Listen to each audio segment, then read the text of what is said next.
Thank you so much, Honorable Speaker.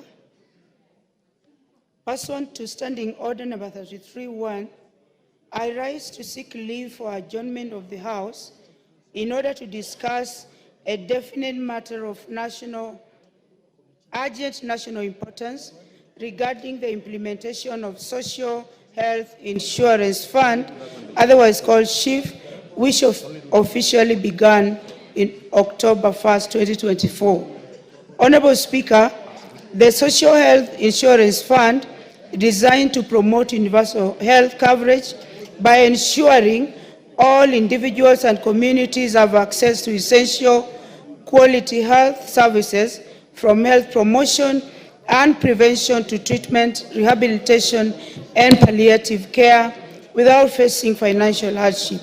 While the objectives of SHIF are commendable, Honorable Speaker, as it aims to bridge critical gaps in health access, the rollout has encountered significant challenges that undermine its effectiveness. Honorable Speaker, in the past 1 month, many patients requiring urgent essential treatment, such as cancer and renal care, have experienced severe delays in treatment despite being prior contributors to the defunct National Health Insurance Fund. In addition, Honorable Speaker, healthcare facilities have raised concern on the inadequate funding and delayed disbursements by the Social Health Authority, resulting in financial constraints that hinder their ability to provide critical services. Sadly, due to the technical issues encountered on the SHIF portal, many patients are being forced to pay out of pocket, imposing further financial strain on those who cannot afford such expenses and endangering their lives by delaying life-saving treatment. Speaker, it is against this background that I seek leave of the House to discuss this matter of national importance with a view to exploring possible and lasting solutions. You can go in low tones. Thank you, Honorable Speaker. It is against this background that I seek leave of the House to discuss the matter of national concern with a view to exploring possible and lasting solutions to this problem. I thank you.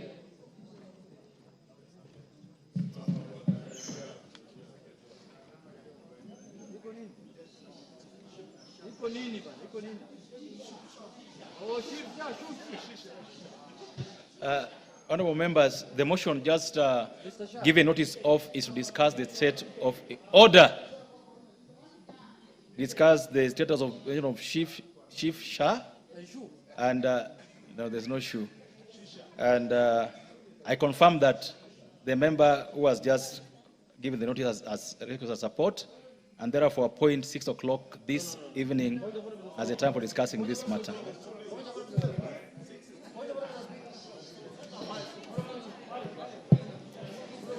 Order of order, Honorable Junet.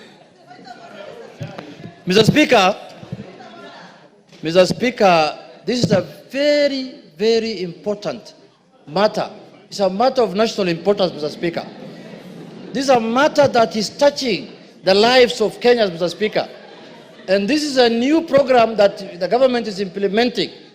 And the laws that are being used to implement this program, Mr. Speaker, were passed by this House. All the laws, all the 3 sets of laws, Mr. Speaker. Mr. Speaker, 6 o'clock is the happy hour. You know where people are, members of the House, Mr. Speaker, at 6 p.m. They are somewhere there. I don't want to mention the name where they are, Mr. Speaker. There is no serious business we can discuss at 6. You know they have retreated. You know where they retreat? At 6 o'clock, Mr. Speaker. Let us give this important matter, Mr. Speaker, some good time, Mr. Speaker. Like from 4:30, I propose to 7 o'clock, Mr. Speaker. Or 5, if worst case scenario, 5 o'clock. 4, Mr. Speaker. Members are saying we discuss this matter now. Now, Mr. Speaker. Mr. Speaker, I seek your indulgence, Mr. Speaker, on this matter because, Mr. Speaker, if this does not happen, Mr. Speaker, Kenyans will not know whether we are guarding them against what they are going through, Mr. Speaker. We are saying that we want time to discuss, dissect, and the chairman of the Health Committee, Dr. Pokose, must be present in the House and tell Kenyans what is the progress on this matter, Mr. Speaker, and how it is being implemented, by who, and which means, and how Kenyans are benefiting, whether Kenyans have gotten value for their money. All that must be discussed in this House today, Mr. Speaker. We want to know SHA, SHIF, SHU, SHI, all of them. Well said. Speaker, all of them. Well said. The Honorable Muchomba, what is out of order? If it's about the timing, then I think the point has been made by the Honorable Junet very ably. If it's about timing, then I think we just hold our horses. Mr. Speaker, I just wanted to seek for your indulgence because you know every hour, Mr. Speaker, every hour, 5 babies are born in this country. And if we don't prioritize such things, by the time we discuss this matter at 6 o'clock, how many more babies will be born in the wrong way? Mr. Speaker, that is why I was seeking your indulgence to actually make this debate as soon as possible, even if it is now, because it is important. This is a national issue of national importance, and it influences on the outcome of medical services provided in this country. So we want now, Mr. Speaker. Thank you. The Honorable Kangogo.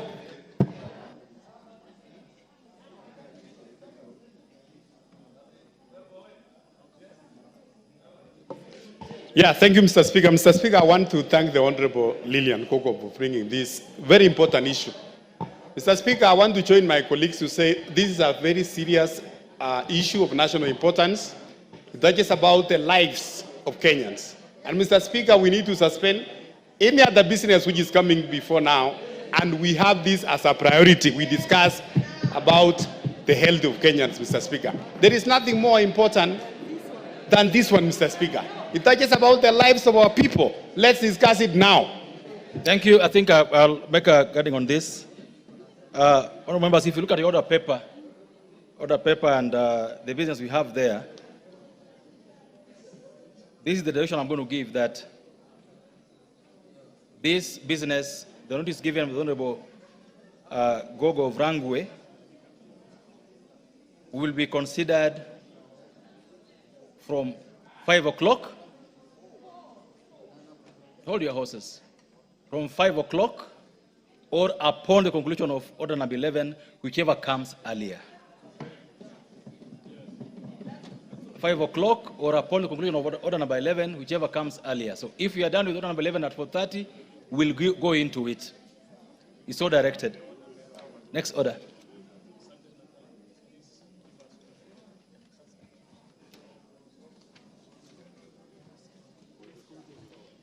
Order number 7, questions and statements. Members, I just want to request members who have their questions in the order paper to be as brief as possible, and in view of what I've just directed now, I will not allow any comments on requests for statements. So I will start with the Honorable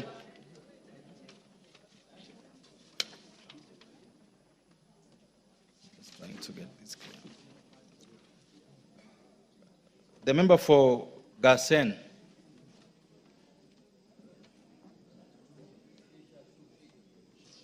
Go ahead.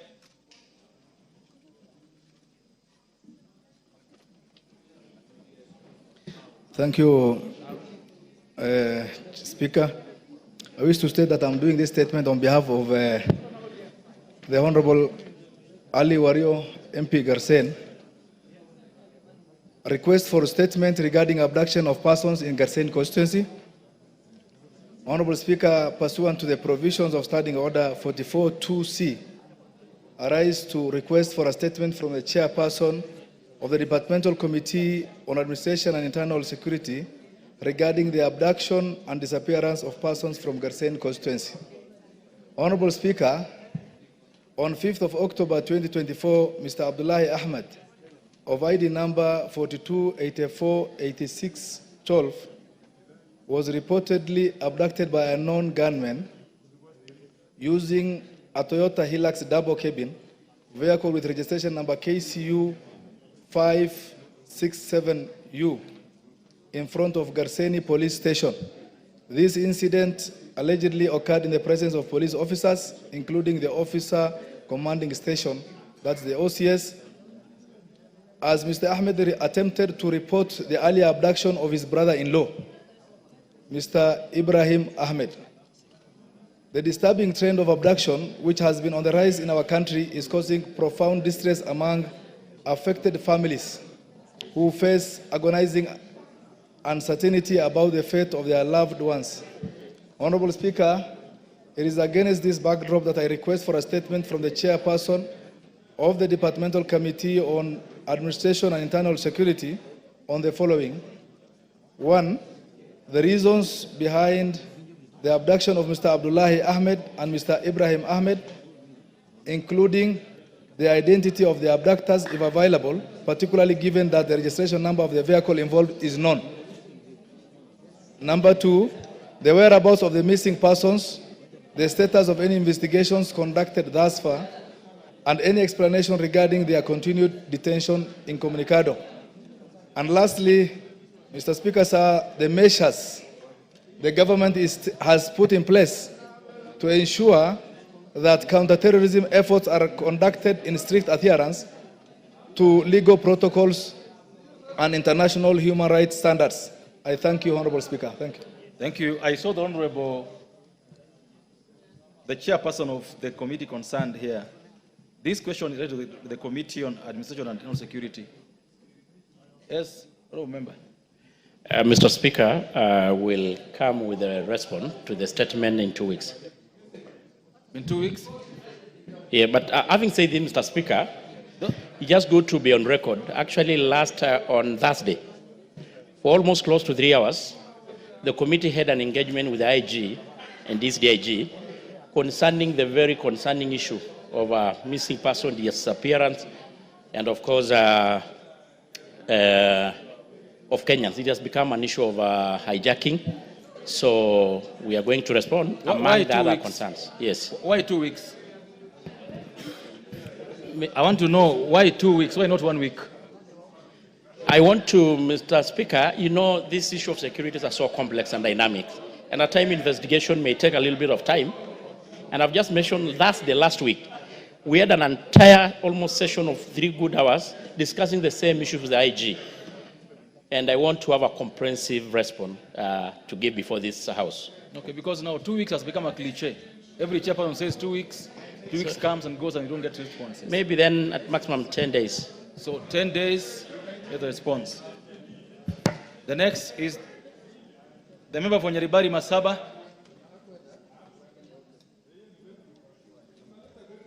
Thank you, Mr. Speaker. Honorable Speaker, pursuant to the provisions of Standing Order number 44, 2C, I rise to request for a statement from the chairperson of the Departmental Committee on Administration and Internal Security regarding insecurity in Ikorongo village in Nyaribari Masaba constituency. Honorable Speaker, there has been a rise in insecurity in Nyaribari Masaba constituency, which has led to theft of livestock. For instance, on the 29th of September 2024, 2 cows and a donkey were stolen from the farm of Mr. Charles Okemwa Mirava in Ikorongo village. The matter was reported in Ikorongo police station under OB number 03/29/9/2024.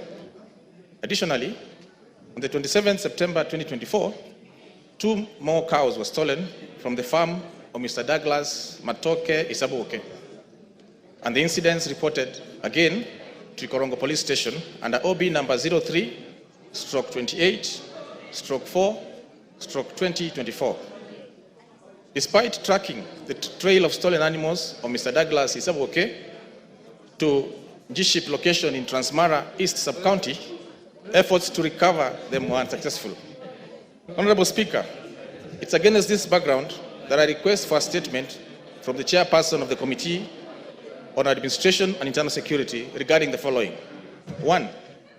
Provision of a report on the status of investigations into incidences of cattle theft reported to Ikorongo police station. 2. The actions being taken to ensure the perpetrators of the crimes are arrested and prosecuted without delay, and stolen animals or livestock returned to the owners. 3. Immediate steps the government is taking to address insecurity in the area, including the underlying tensions within the regions bounding the county. And 4, the long-term strategies being put in place to curb security within the area. I thank you, Honorable Speaker. The Honorable Tongoyo.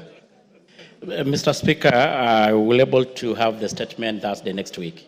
That makes a lot of sense now. Yeah. Not 2 weeks. But it's good also to notify the Member of Parliament, because next week on Friday, the committee will be visiting the Kilgoris and Atabarikoi, and even actually they will spend in Kisii to look issues of insecurity bordering actually the two counties. So we'll still able to have an opportunity to interrogate the security managers concerning the same. Thank you. The Honorable Manduku, Thursday next week. There's nothing out of order on that issue, the Honorable Simkuli. What is out of order? No, Mr. Speaker, I just want a clarification when the statement is being issued that this matter, although the Honorable Member had told me, is not between Kilgoris and Kisii, but between Murwa-Digir and Kisii.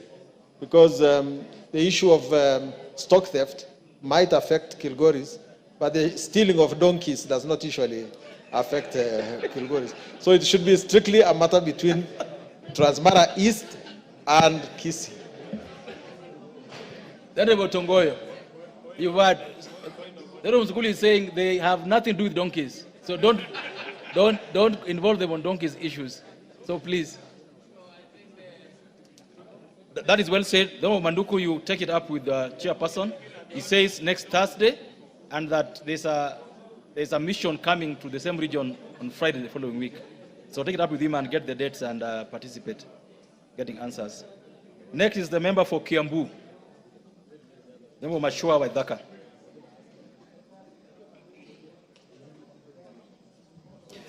Thank you, Honorable Speaker. Request for statement regarding arrest of Mr. James Kariuki, a Kenyan citizen in the United Arab Emirates.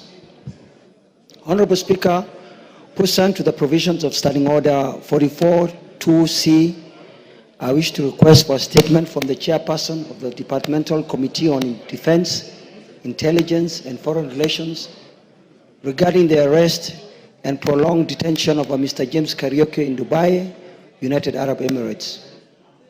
Honorable Speaker, on 13th March 2020, several documents, including an Emirati identification card belonging to Mr. James Kariuki of passport number AK0550628, then based in Dubai, UAE, was stolen in a dubious recruitment process. He thereafter reported the incident to Naif police station in Dera City, Dubai, but to no avail. On 4th August 2020, while in the airport waiting to board a flight to Kenya, he was arrested by officials who accused him of fraud and obtaining money under false pretenses, as his documents had been used to defraud several victims in Dubai. His detention has persisted since then, as the authorities require him to pay 2 million dirham to secure his release. During his detention, a fraud incident occurred where his documents were used, but this was not enough to secure his release. Honorable Speaker, it's against this backdrop that I request a statement from the chairperson of the Departmental Committee on Defense, Intelligence and Foreign Relations on 1, the current status and condition of Mr. James Kariuki, who is detained, and any assistance granted to him. 2, a report on the investigation into the loss of identification documents belonging to Mr. James Kariuki, which was reported at Naif police station, including the unauthorized use of criminals while he was in custody. 3, steps taken to provide consular support and ensure communication between the detained individual and his family in Kenya. And 4, diplomatic measures being taken by the government to engage with UAE authorities to resolve this matter and to ensure his repatriation to rejoin his family. Thank you, Honorable Speaker. Thank you. Chairperson of the Committee on Defense and Foreign Relations.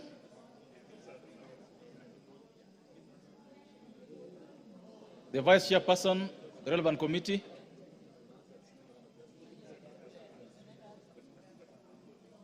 The Majority Leader. This is a very urgent question that requires immediate action.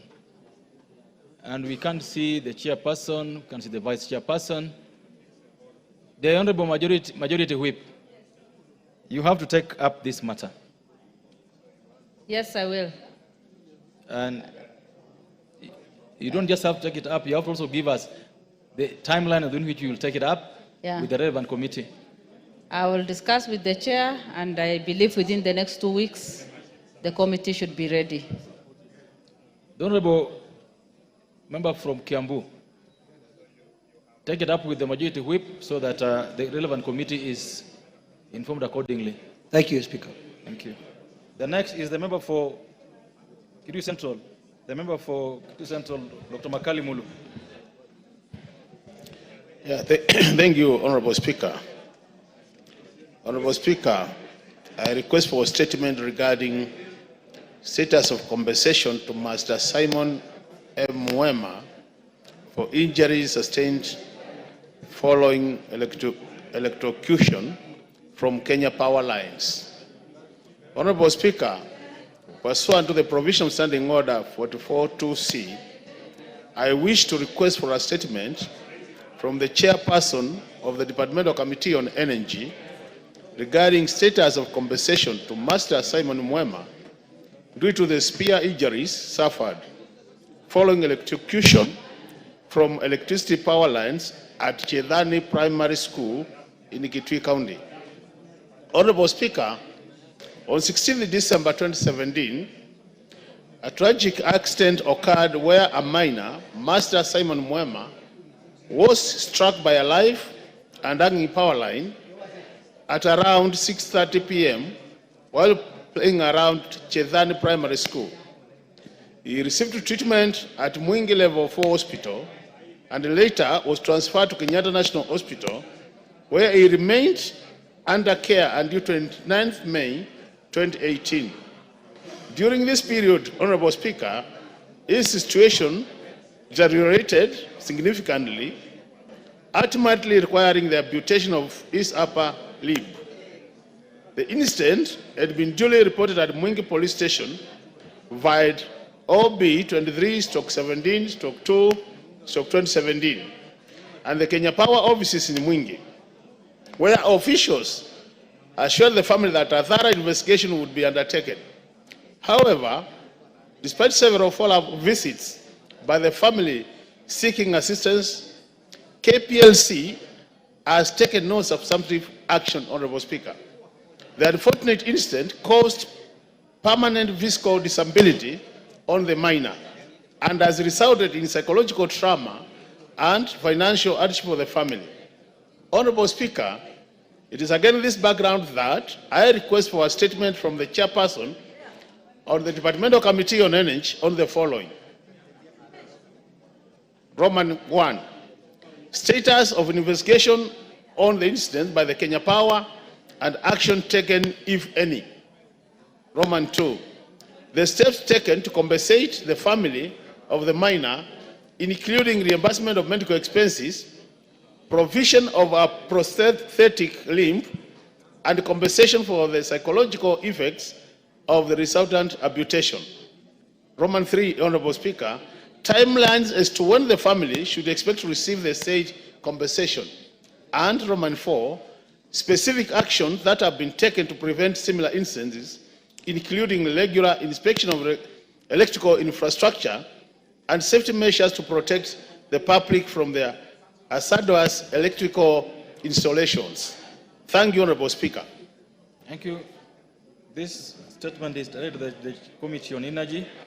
The chairperson, Energy, I can see the Honorable Kawai in the House. Go ahead.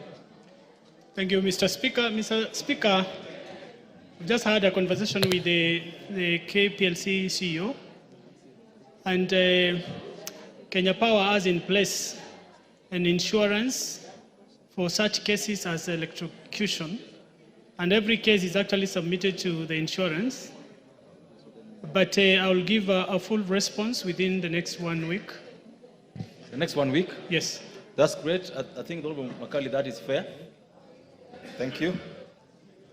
The next would be the member for Kipipiri.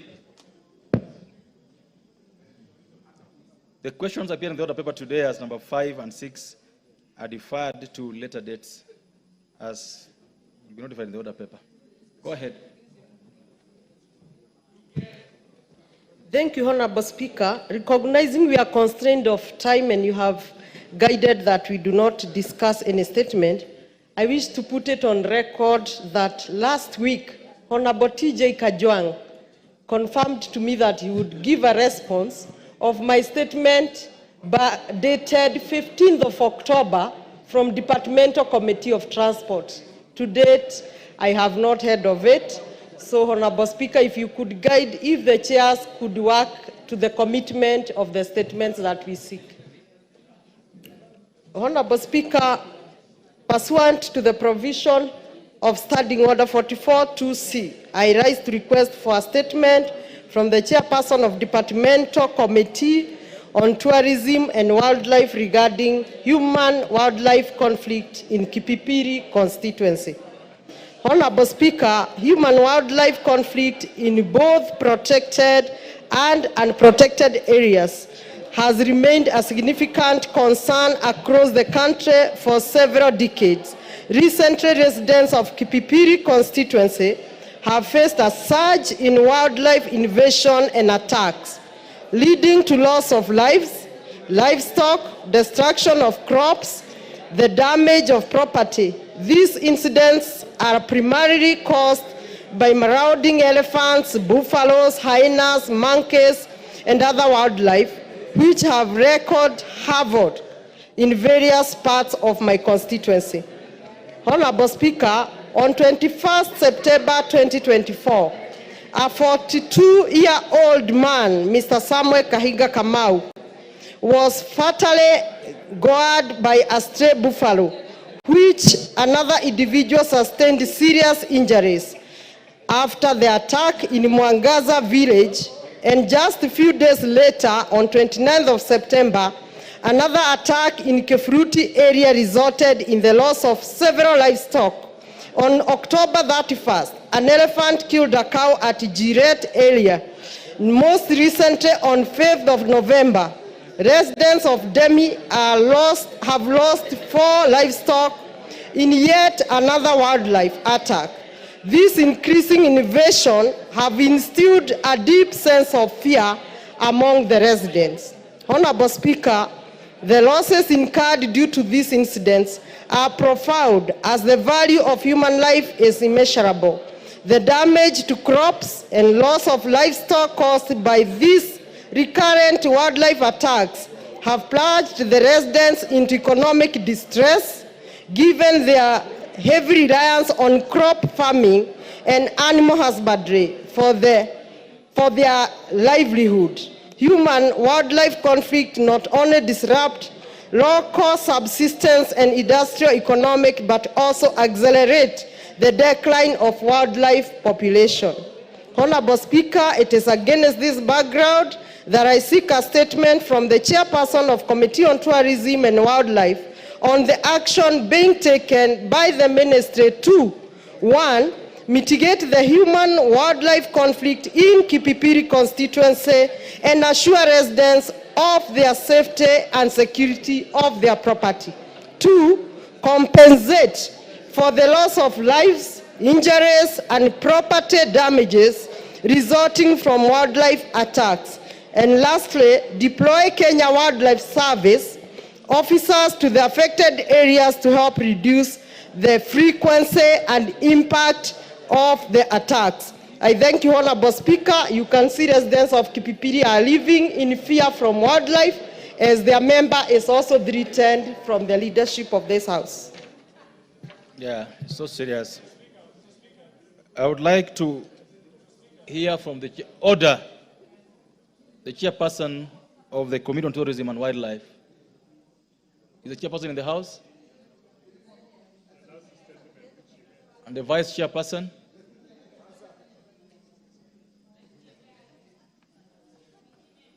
You know, members, we've advised chairs to be in the House. The Honorable Majority Whip. Honorable Speaker, it's unfortunate that the chair and the vice chair are not in, and we need to be serious and be committed to our task.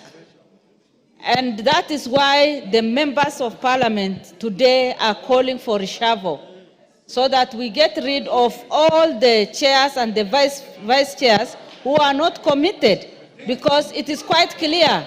We can see that they are not in the House, they are not giving us the response on time, and that is affecting the progress of our work. So it is high time for us to take action, Honorable Speaker. And on that note, may I say that this is a matter of interest to many Kenyans, and it needs serious attention. And I promise that still within 2 weeks, the chair should give us the response. Thank you. Thank you so much. I think that is a fair comment on the matter. The Honorable TJ Kajuang, what is out of order?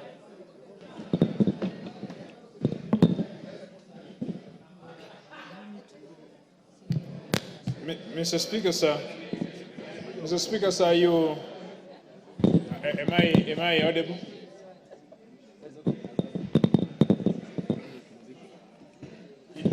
Am I audible? You got a mic next to you, Honorable Kajuang. Mr. Speaker, sir, you heard the member of Kipipiri mention my name.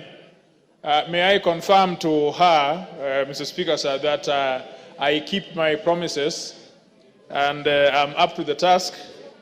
And I also keep my professional undertaking. I made a commitment to her, a professional undertaking, that we will respond from the Committee on Transport to her question in the shortest period of time. I can confirm to her that on Thursday, afternoon of Thursday, she will have her response, adequate response on that day. Thank you, Mr. Speaker. Thank you. We are not going to be debating questions this afternoon or statements. The next person, member of parliament, to raise a statement is the member for the nominated member, the Honorable Irene Mayaka. Thank you, Honorable Speaker. Honorable Speaker, I rise to request for a statement regarding the declaration of protected areas in Nyamira County. Honorable Speaker, pursuant to the provisions of Standing Order 44-2C, I rise to request for a statement from the chairperson of the Departmental Committee on Tourism and Wildlife regarding the declaration of certain areas in Nyamira County as protected areas and national monuments. Honorable Speaker, tourism is a key driver of our economy and a significant contributor to economic activities. Nyamira County is fortunate to host numerous sites rich in cultural heritage that are essential for tourism and development and economic growth. These sites include the Manga Hills, Emanga Ridge, Engoroya Manga, Kera Waterfalls, Kora Hills, and the Kiabonyeru Hills. On Wednesday, 16th August of 2023, during question time, I posed a supplementary question to the Cabinet Secretary for Tourism and Wildlife regarding the declaration of these historical sites, especially Manga Hills, as protected areas and national monuments. The Cabinet Secretary acknowledged the significance of these sites and confirmed that a proposal was being developed in collaboration with the State Department for Culture and Heritage and the County Government of Nyamira to achieve this objective. Honorable Speaker, it is against this background that I seek a statement from the chairperson of the Departmental Committee on Tourism and Wildlife on the following. A comprehensive report on the progress made by the Ministry of Tourism and Wildlife in implementing the undertaking by the Cabinet Secretary on Wednesday, 16th of August 2023, including specific timelines for the completion of the said process. And B, a report on the number of heritage sites in Nyamira County that are currently receiving support from the Tourism Fund. I thank you.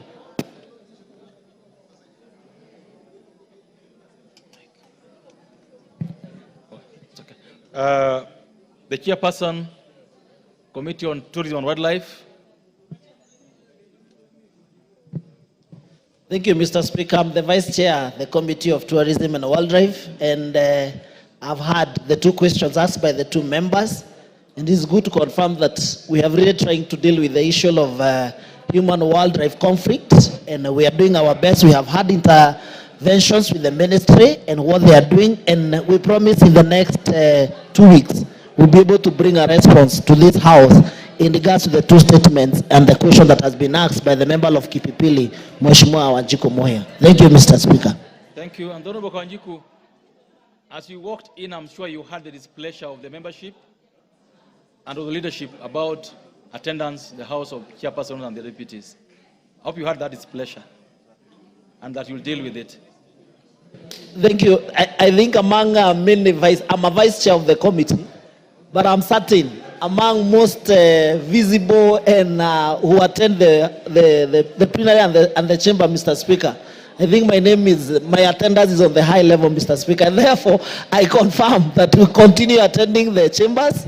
I think my chair is out of the country for some other reasons, but I think also he's a committed member of this 13th Parliament, Mr. Speaker, and we confirm that we will continue being available to serve our people and also to serve this Parliament, Mr. Speaker. Thank you, sir. Thank you. Before I go to responses, there is a...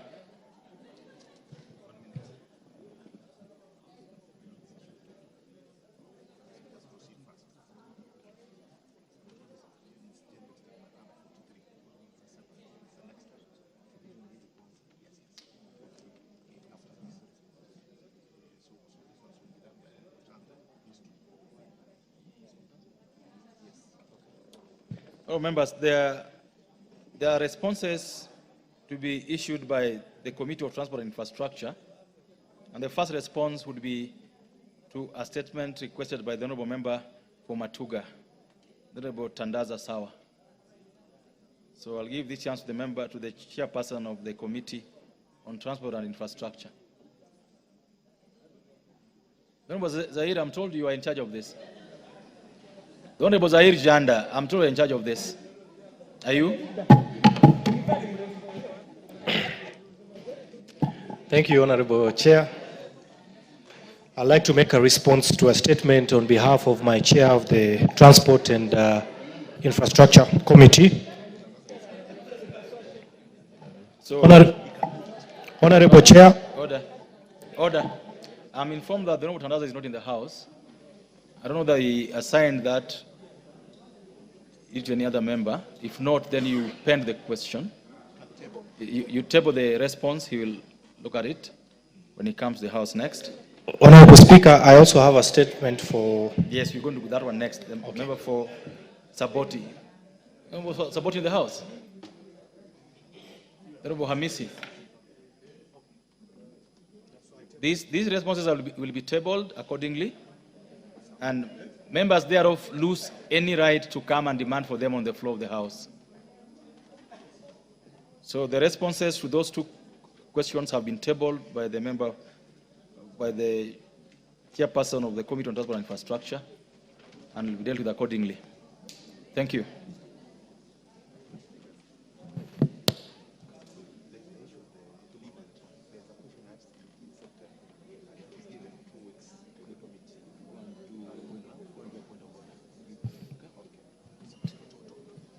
So, all members, there is a statement to be raised under standing order 43 by the Honorable Member for Bomet, Honorable Lynette Toto. This is your opportunity.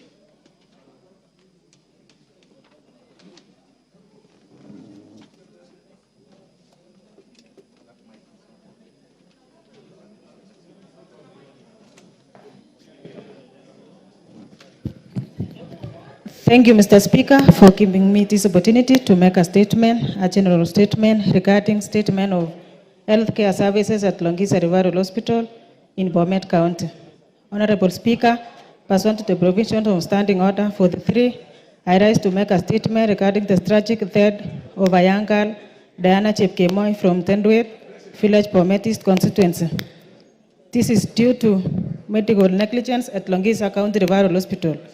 Mr. Speaker, it is with profound sadness that I bring to the attention of this House the untimely demise of a young girl named Diana Usagam to P. Phenom complication due to medical negligence. On 10th of November 2024, a distressing incident occurred where Diana was stung by bees and rushed to Longisa Referral Hospital for emergency treatment. On arrival, she was left unattended for more than 5 hours at the hospital with reports of demands for payment during a life-threatening emergency. Sadly, she lost her life while being transferred to Tenwek Hospital for special treatment. This incident represents a violation of constitutional right to the highest standard of health as enriched in Article 43(1)(a) of the Constitution. Honorable Speaker, this tragic incident has also exposed deeper systematic issues within our healthcare system. The Medical Practitioners and Dentists Act, alongside other health regulation, places a duty on healthcare professionals to provide urgent care. The tragic loss of the young girl at Longisa County Referral Hospital is heartbreaking and ought not to happen again. Honorable Speaker, as we seek justice for Diana's family and accountability for this tragic loss, I urge this House to consider immediate intervention to address these systematic failures. The people of Bomet County, and indeed all Kenyans, deserve access to quality healthcare services delivered by professionals in well-equipped facilities. We must ensure that such preventable losses of life do not recur in our health institution. Thank you, Mr. Speaker. I wish to donate my minutes to the county, to Member of Parliament, Richard Yegon. Thank you, Mr. Speaker. You don't have any minutes to donate to anybody. Honourable members, you've heard what the Honourable Toto says happened at Longisa. All of us watched news and horror. We'll not debate this, but I'll give a chance to the member for Bomet East to say something. And before we...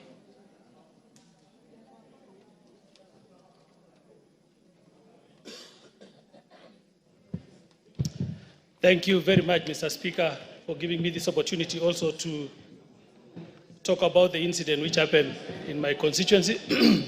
Honorable Speaker, may I take this opportunity to sincerely convey my heartfelt condolences to the family of the young innocent child.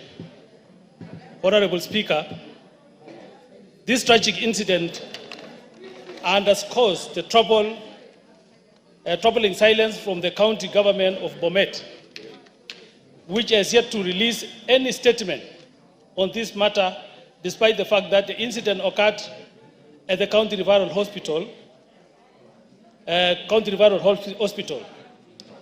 In times of such sorrow, Mr. Speaker, and injustice, the public rightfully expect accountability and transparency from their leaders. The absence of the response from the county government adds to the pain of this loss and raises concern about the oversight and responsibility within our healthcare facilities, Mr. Speaker. In Diana's memory, it is crucial that the authorities conduct a full investigation, identify those responsible, and enact reforms to ensure such tragedy does not happen again.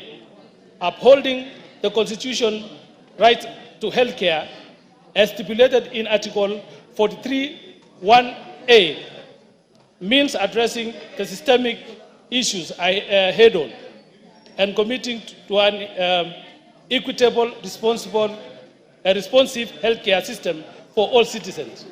Mr. Speaker, I wanted to add this. Where is the CEC? Where is the CEO? The hospital superintendent of the County Referral Hospital? Where is the governor? It is only that they are going into the radio stations, calling radio station, Mr. Speaker, to complain to the members of parliament who are in Nairobi here. We are raising a lot of concern with the issues which is happening in the county referral hospital. County referral hospital should be taken as a crime scene, Mr. Speaker. Longisa referral hospital, Mr. Speaker, has in many cases shown that there is a lot of problems in that hospital, and there is nobody who is trying to address.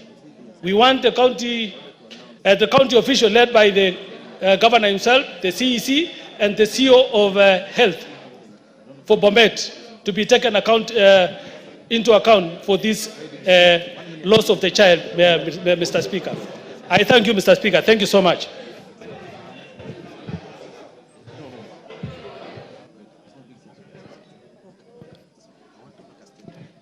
Thank you. Honorable members, I think that marks the end of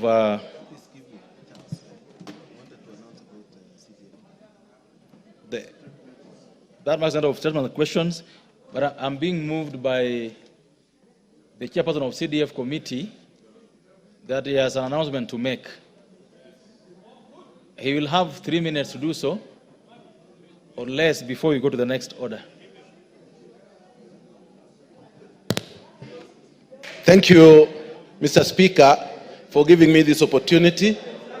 I want to give the announcement that Treasury finally today has released the balance of the CDF money, 5.7 billion, which was due, and we are expecting to get the next balances for the start of the financial year 2024-25 from December.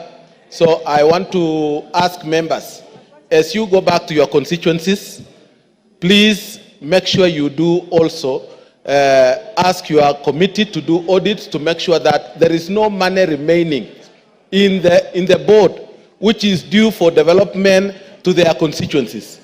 The more they stay here, the more we lose as members, or your constituents lose a lot, because we require you to finish this grade 9 classroom, grade 9 report to school. They do not go under trees. They will go to classes which have been done by the National Government Constituency Development Fund. So I want to wish each one that may you do a good job and submit your proposals as soon as possible for 2024-25 financial year. Thank you, Mr. Speaker. Thank you. The member carrying his hands up, don't you have a card? We cannot see you. Go ahead. We cannot see, you don't have a card. Oh, thank you, Mr. Speaker, for the opportunity.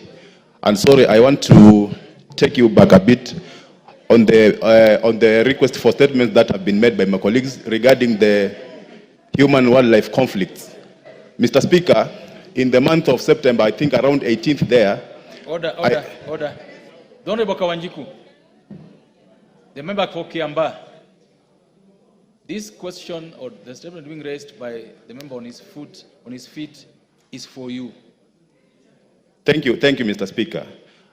On the 18th of September, or thereabout, I did ask for a statement in this floor of the House regarding the human-wildlife conflict in Bamba and KWANZA constituency. I had said that we are suffering an invasion by elephants who have left the Tsavo East National Park, and they have invaded areas where people are living. And the chairman of the committee had promised me that he will be giving a statement in this House in 2 weeks' time. But up to now, it's around almost 2 months, and we have not had anything from the committee. So, Mr. Speaker, I was asking for direction on what we need to be done, because as it is right now, the situation in KWANZA is even getting worse, and it really needs an immediate intervention by the government. Thank you, Mr. Speaker.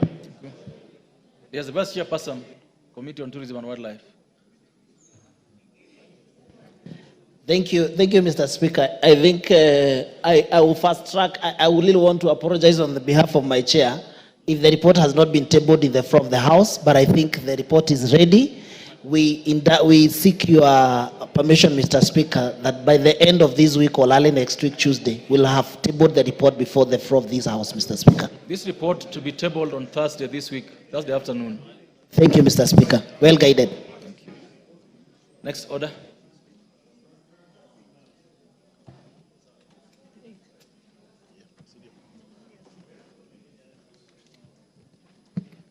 Order number 8, the Kenya Roads Board Amendment Bill, National Assembly Bill number 18 of 2024.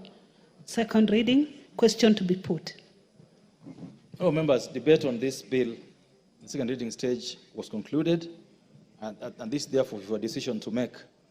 Therefore, put the question that the Kenya Roads Board Amendment Bill, National Assembly Bill number 18 of 2024, be now read a second time. Will, as many of the opinion say aye? Aye. Will, as many of the opinion say nay? Ayes have it. A bill for an act of parliament to amend the Kenya Roads Board Act of 1999. Order number 9, the T Amendment Bill, Senate Bill number 1 of 2023, first reading.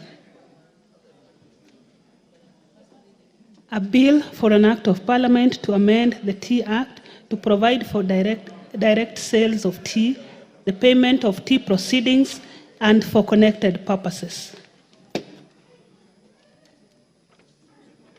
Next order. Order number 10, the Maternal, Newborn, and Child Health Bill, Senate Bill number 17 of 2023, first reading. A bill for an act of parliament to provide for coordinated system for provision of quality maternal, newborn, and child health services, to provide for response to maternal and child morbidity and mortality in the country, to provide for a healthcare system that facilitates the attainment of health rights for mother and child, and for connected purposes. Honorable members, before you go to the next order, I got a communication to make regarding order. Remember walking as if you're going to the market in Kisii. Can you sit somewhere? Remember Ruku? Don't Boruku.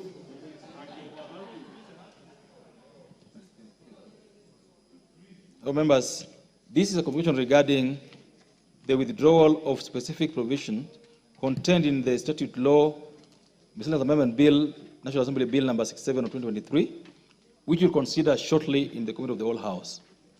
Honorable members, as you may be aware, the statute law, Miscellaneous Amendment Bill, National Assembly Bill number 67 of 2023, was published via Kenya Gazette Supplement number 206 of 30th October 2023, to effect various amendments to 9 statutes.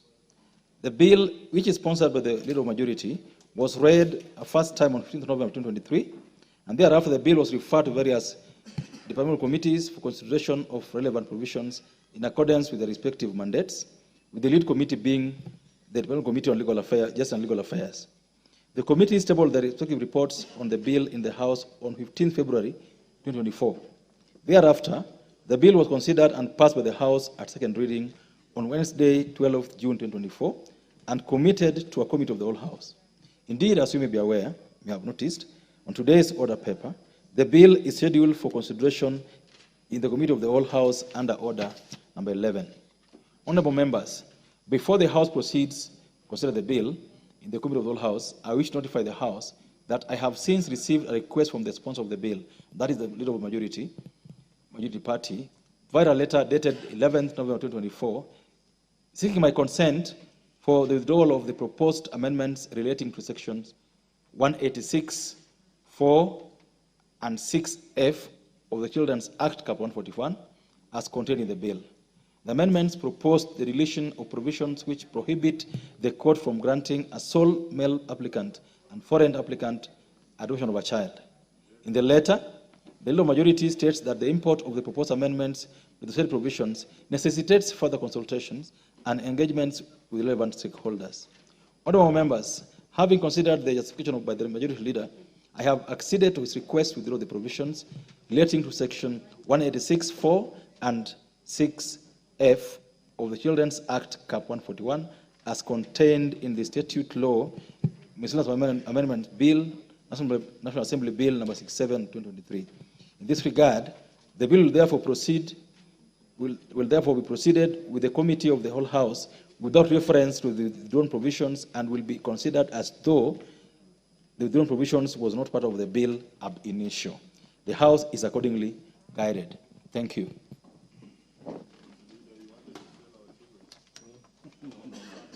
Next order. Order number 11, Committee of the Whole House.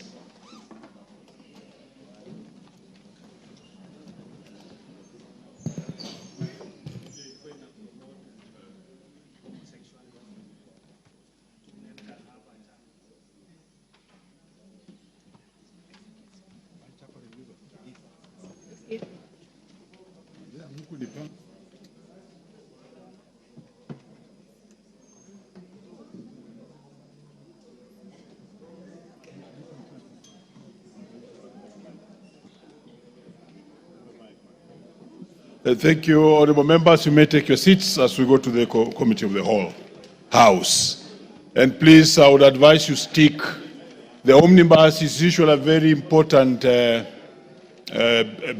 and your interest must be inside here.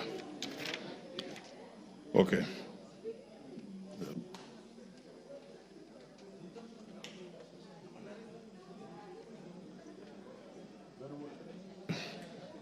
Very well, honorable members, we want to consider the statute law, miscellaneous amendments, bill, National Assembly Bill number 67 of 2023.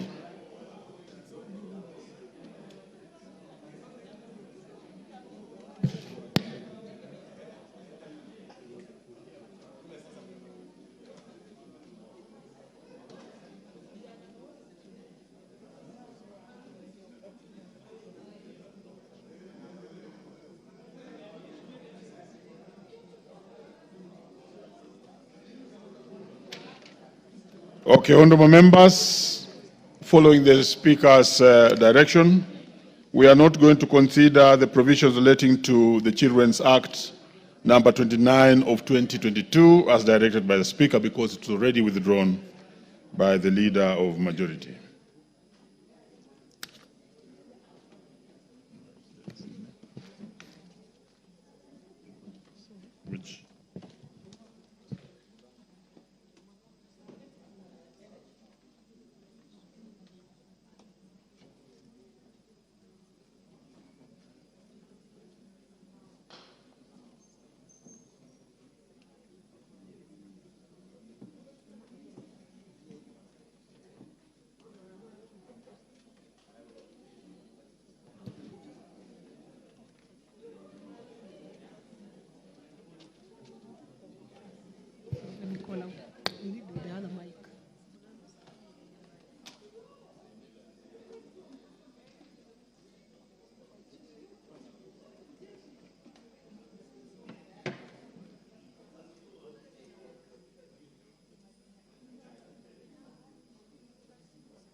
It's okay. Schedule. Provisions relating to the Copyright Act, number 12 of 2001.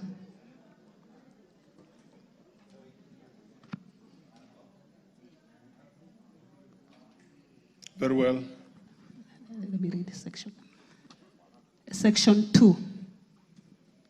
I propose the question that provisions relating to the Copyright Act number 12 of 2001 be amended as proposed in section 2. There's an amendment to this, and therefore I bring the chair. Which chair is the Copyright Act number 12 of 2001. Chair sports, very good in the House. Proceed, Chair. Give him the mic.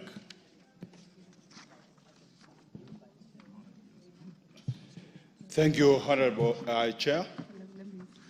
I beg to move that the schedule to the bill be amended as it appears in the order paper. The justification, or before I get there, is by deleting the proposed amendments to section 2. The justification, Chair, the bill proposes to amend the definition of the term collective management organization so as to include the negotiation of license fees as one of the objects of the collective management organization. Section 33(9) of the Act provides that a license to copyright work may be granted by the owner of the copyright. Further, Section 33A of the Act... Order, Honorable Chair. Let's deal with Section 2, and then we shall give you a chance. Thank you. Very well, honorable members, I propose the question that Section 2 be amended as proposed by the Chair.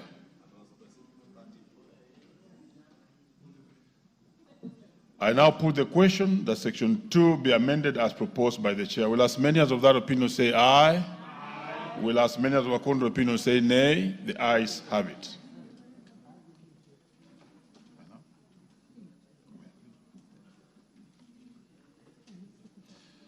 Honorable members, I now put the question that the provisions relating to Section 2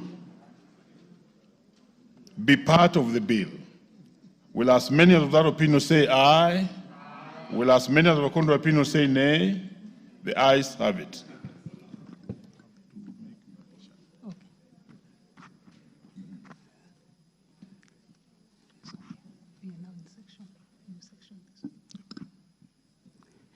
New section 30AA. I propose the question that the provisions relating to the new section, I'll take it again.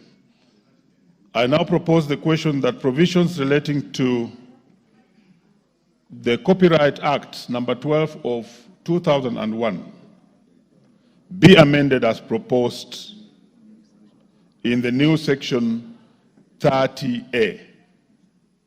Chair. Chair, I beg to move that the schedule to the bill be amended as it appears in the order paper, that is by deleting the proposed new section 30AA.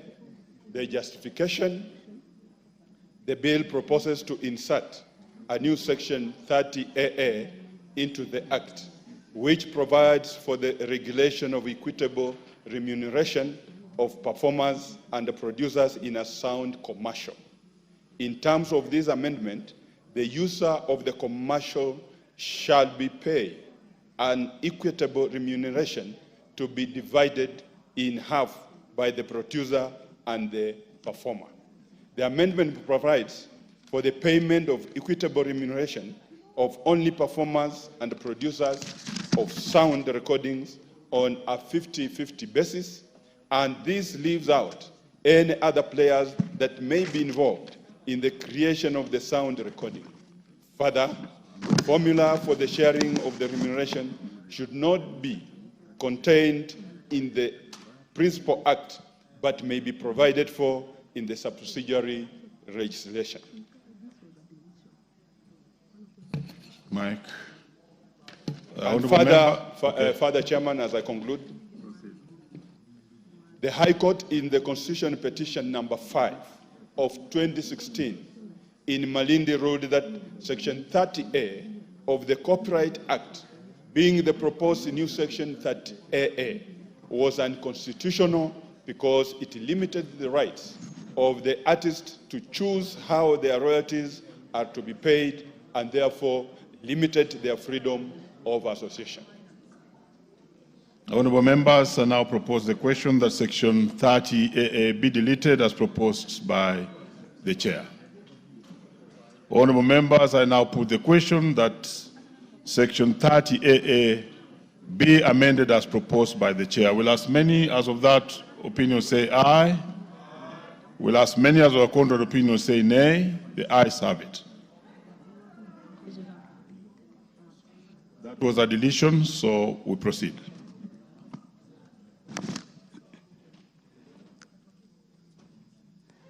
Section 30B. Honourable members, I propose the question that the provisions relating to the Copyright Act number 12 of 2001 be amended as proposed. Section 30B. Chair. I beg to move that the schedule to the bill be amended as it appears in the order paper in the proposed amendments to Section 30B. 1, by deleting the proposed amendment to the subsection 1. 2, by deleting the proposed amendments to subsection 2. And 3, by deleting the proposed amendments to subsection 3.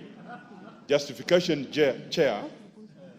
The bill proposes to amend Section 30B of the Act to include orders under the ambit of collection of royalties by the Kenya Revenue Authority or any other entity designated by the Kenya Copyright Board. While the committee noted that this amendment would serve to include orders in the collection of royalties by the Kenya Revenue Authority, the committee agreed with the submissions of the Kenya Copyright Board to withdraw the amendments to allow for the stakeholders' engagement to ensure that all relevant categories of rights are included in the provision. I submit, Chair. Very well, honourable members. I now propose the question that Section 30B be deleted as proposed by the Chair.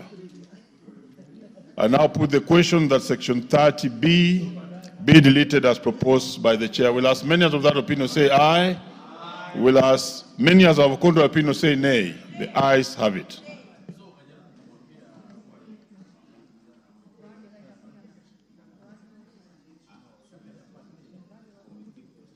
I now put the question that Section 30B be, I'll take it again.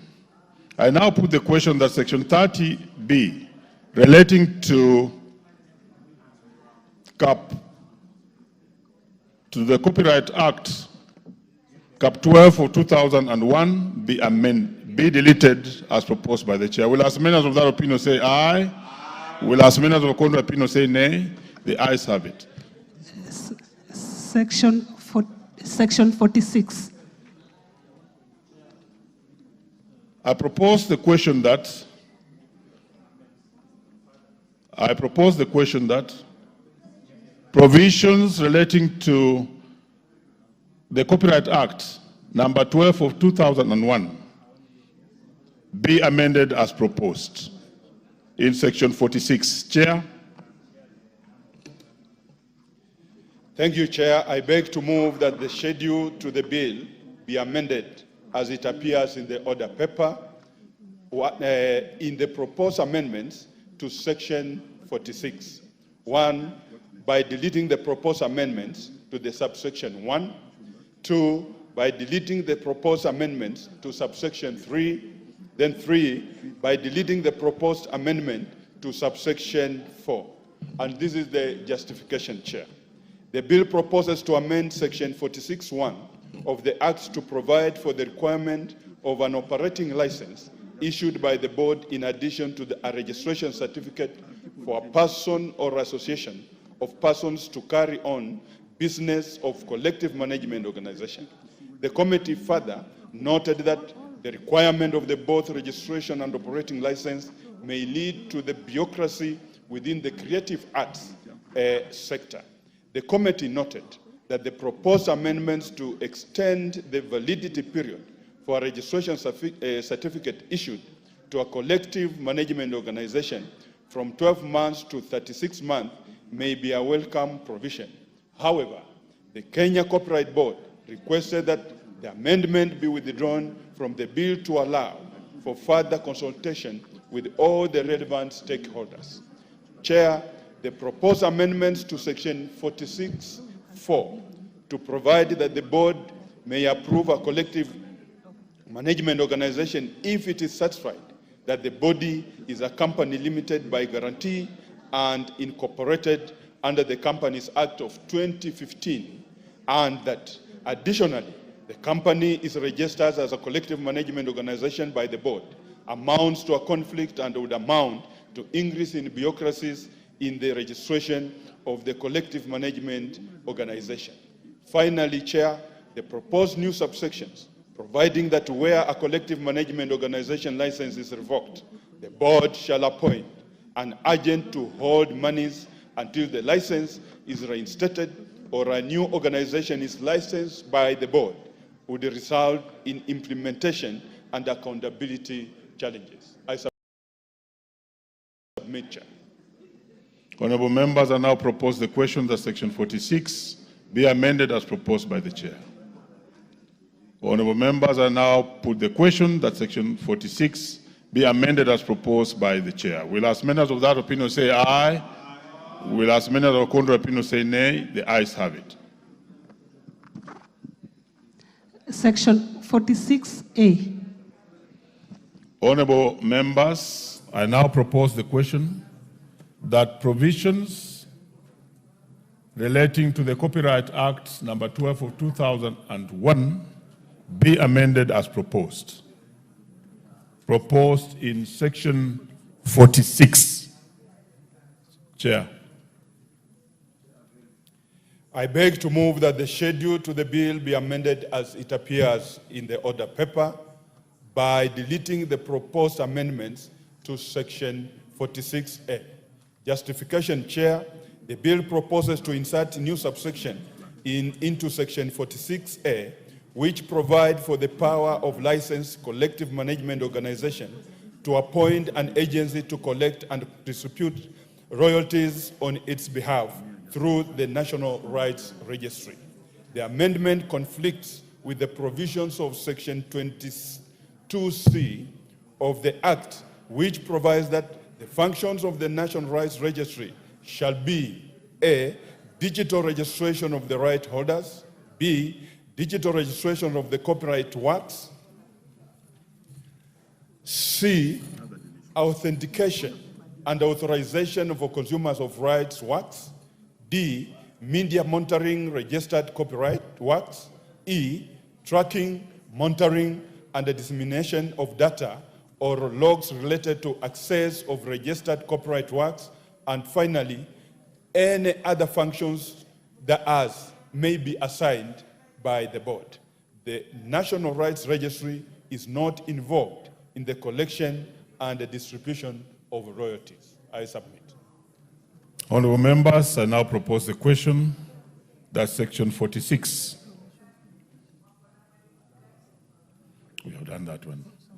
Honorable members, I now propose the question that provision relating to Section 46 be amended as proposed by the mover. Honorable members, I now put the question that Section 46 be amended as proposed by the mover. Will as many of that opinion say aye? Will as many of the contrary opinion say nay? The ayes have it. Section 46A. He has already done that one, so move to Section 46B. Chair, deal with both A and B. We are done with 46. I beg to move that the schedule to the bill be amended as it appears in the order paper by deleting the proposed amendments to Section 46B. Justification, Chair. The amendment inserts a new subsection 1A, which seeks to give power to the board of directors of a collective management organization to co-opt persons with professional expertise. This amounts to micromanaging the CMOs by directing in legislation how they should conduct their management affairs. The proposed new subsection 5 is not necessary, as it is a restatement of the provision of Regulation 16C of the Corporate Collective Management Regulation, which provides that a general meeting shall decide the appointment and dismissal of the organization's officials, review the officials' performance, and approve their remuneration and other benefits. The proposed new subsection 6, 7, and 8, which provide that a person convicted of an offense shall not be eligible to be appointed as a board member or staff of a collective management organization, may be contained in the CMO's constitutions, noting that CMOs are private entities. Chair, I beg to move that the schedule to the bill be amended as it appears in the order paper by deleting the proposed amendment to Section 46C. Justification. Order, Chair. You have moved all the way to C, but we had called out A and B. Thank you, Chair. Allow me to put the question. Honorable members, I now propose the question, not put the question, but I now propose the question that Sections 46A and Section 46B be amended as proposed by the Chair. Yes, let's hear Honorable Undo on this one. Chair, I just need a bit of clarification from the Chair, because looking at subsection 46A, Chair, it relates to the appointment of an agency approved by the board to collect and distribute royalties on their behalf through the National Rights Registry. Yet what the Chair has basically related to actual results is under Section 46B. So I was just wondering, how does he treat Section 46A in view of the proposed amendment? Probably can tell us the justification, because the justification as given relates to 46B. I want him to give us justification in relation to 46A. Proceed, Chair, and give that justification. Honorable Chair, this justification of Section 46A, the bill proposes to insert new subsection into Section 46A, which provide for the power of a licensed collective management organization to appoint an agency to collect and distribute royalties on its behalf through the National Rights Registry. And I went further, say the amendment conflicts with the provision of Section 22C of the Act, which provides that the functions of the National Rights Registry shall be, and I tabulated the same, Honorable Chair. Very well. Honorable members, I now put the question that sections 46A and B be amended as proposed by the chair. Will as many as of that opinion say aye? Will as many as of a contrary opinion say nay? The ayes have it.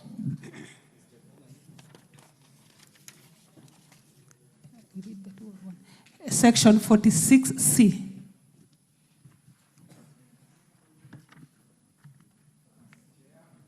Chair. Oh, let me first propose the question that provisions relating to I'll take it again. Let me propose the question that provisions relating to the Copyright Act number 12 of 2001 be amended as proposed in section 46C. Chair. I beg to move that the schedule to the bill be amended as it appears in the order paper by deleting the proposed amendment to section 46C, and the justification is the provisions contained in the proposed new subsection 1A are already contained in the current section 46(5) of the Act, which provides that the board shall not approve another collective management organization in respect of the same class of rights and category of works if there exists another collective management organization that has been licensed and functions to the satisfaction of its members.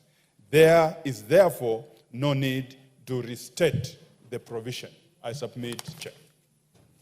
Very well, I now propose the question that section 46C be amended as proposed by the chair. I now put the question that section 46C be amended as proposed by the chair. Will as many as of that opinion say aye? Will as many as of a contrary opinion say nay? The ayes have it. Section 46E. I propose the question that the provisions relating to the Copyright Act 2012 of 2001 be amended in section 46E as proposed. Chair. I beg to move that the schedule to the bill be amended as it appears in the order paper by deleting the proposed amendment to section 46E.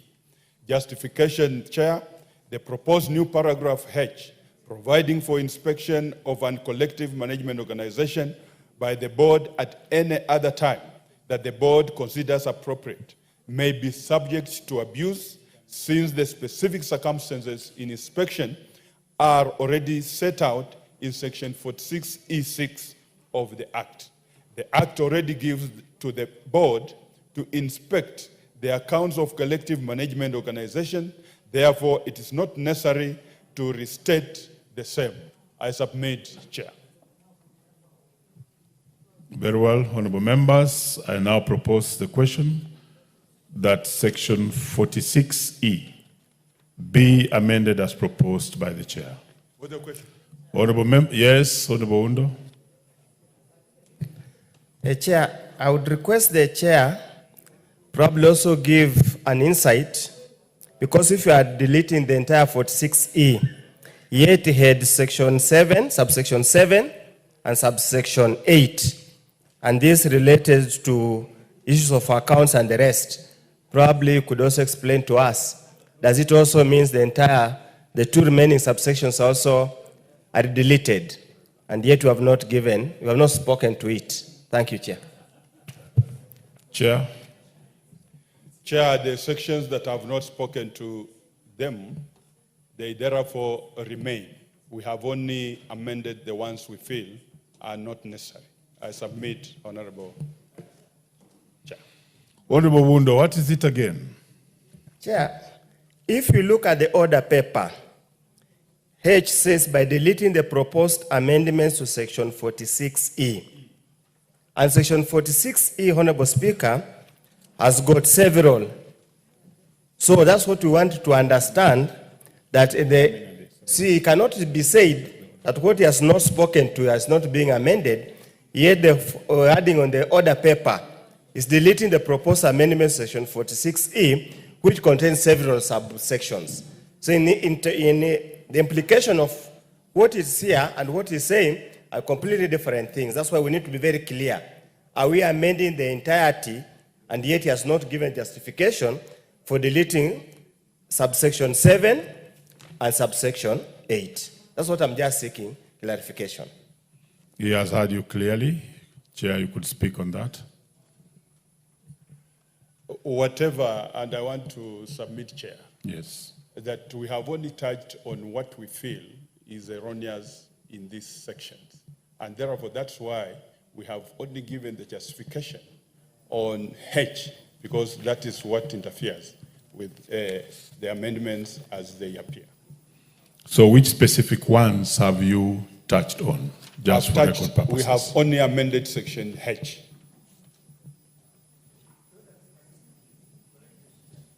Very well. And Honorable Undo, you can approach the table together with the chair, because we need to be quite clear so that we are able to move on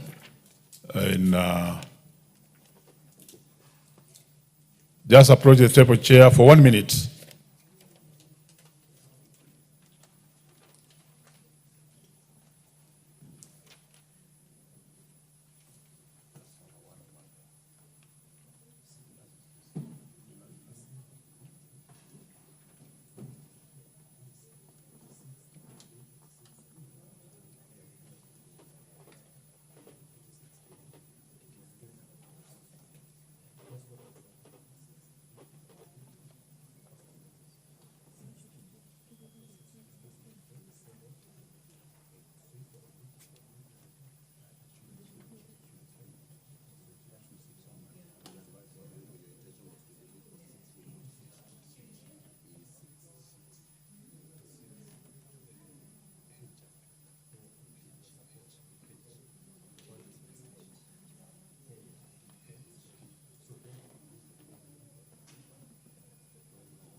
Give me the mic.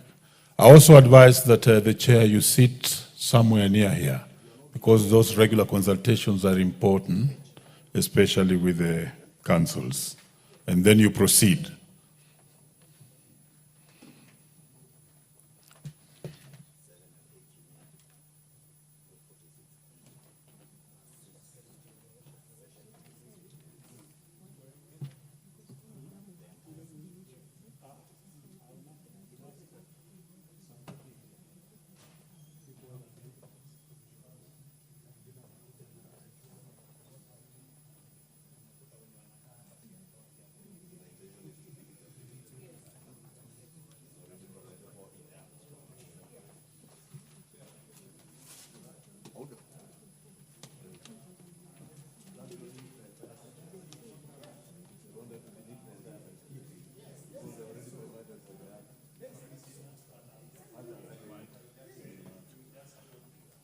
Very well, Chair. You could just speak on that one now for only 1 minute, just to make sure that the House is clear about the consultations you've been having with the leader of majority leader, and Oundo. Honorable Chair, we intend to delete the whole section 46E because it is already provided for in the Act. Very well, honorable members. I now put the question that section 46E be amended as proposed by the chair. I now put the question that section 46E be amended as proposed by the chair. Will as many as of that opinion say aye? Will as many as of a contrary opinion say nay? The ayes have it. Honorable members, I now put the global question, which is that the provisions relating to the Copyright Act number 12 of 2001 be deleted. Will as many as of that opinion say aye? Will as many as our court opinion say nay? The ayes have it. I further advise that if you are chair, you are having more amendments, you move closer. Okay, very well, you are through with your section. We proceed.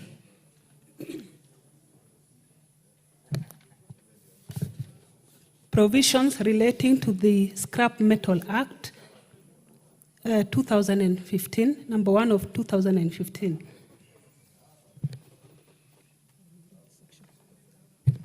Section 2. Honorable members, I propose the question that provisions relating to the Scrap Metal Act I'll take it again. Honorable members, I propose the question that provisions relating to the Scrap Metal Act number 1 of 2015 be amended as proposed in section 2. Chair.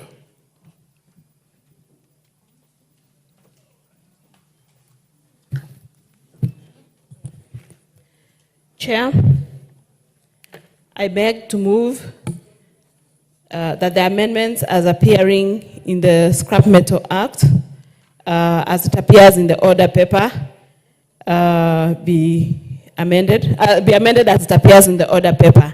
And the justification for that, Chair, is that the proposed amendment is necessary to bring clarity to the definition of the word scrap metal. Proceed to move the second part of it. Chair, I beg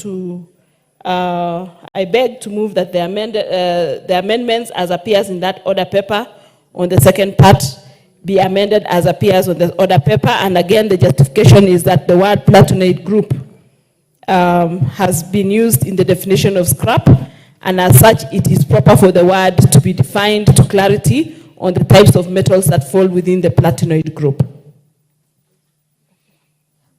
Very well, honorable members, I now propose the question that section 2 be amended as proposed by the chair.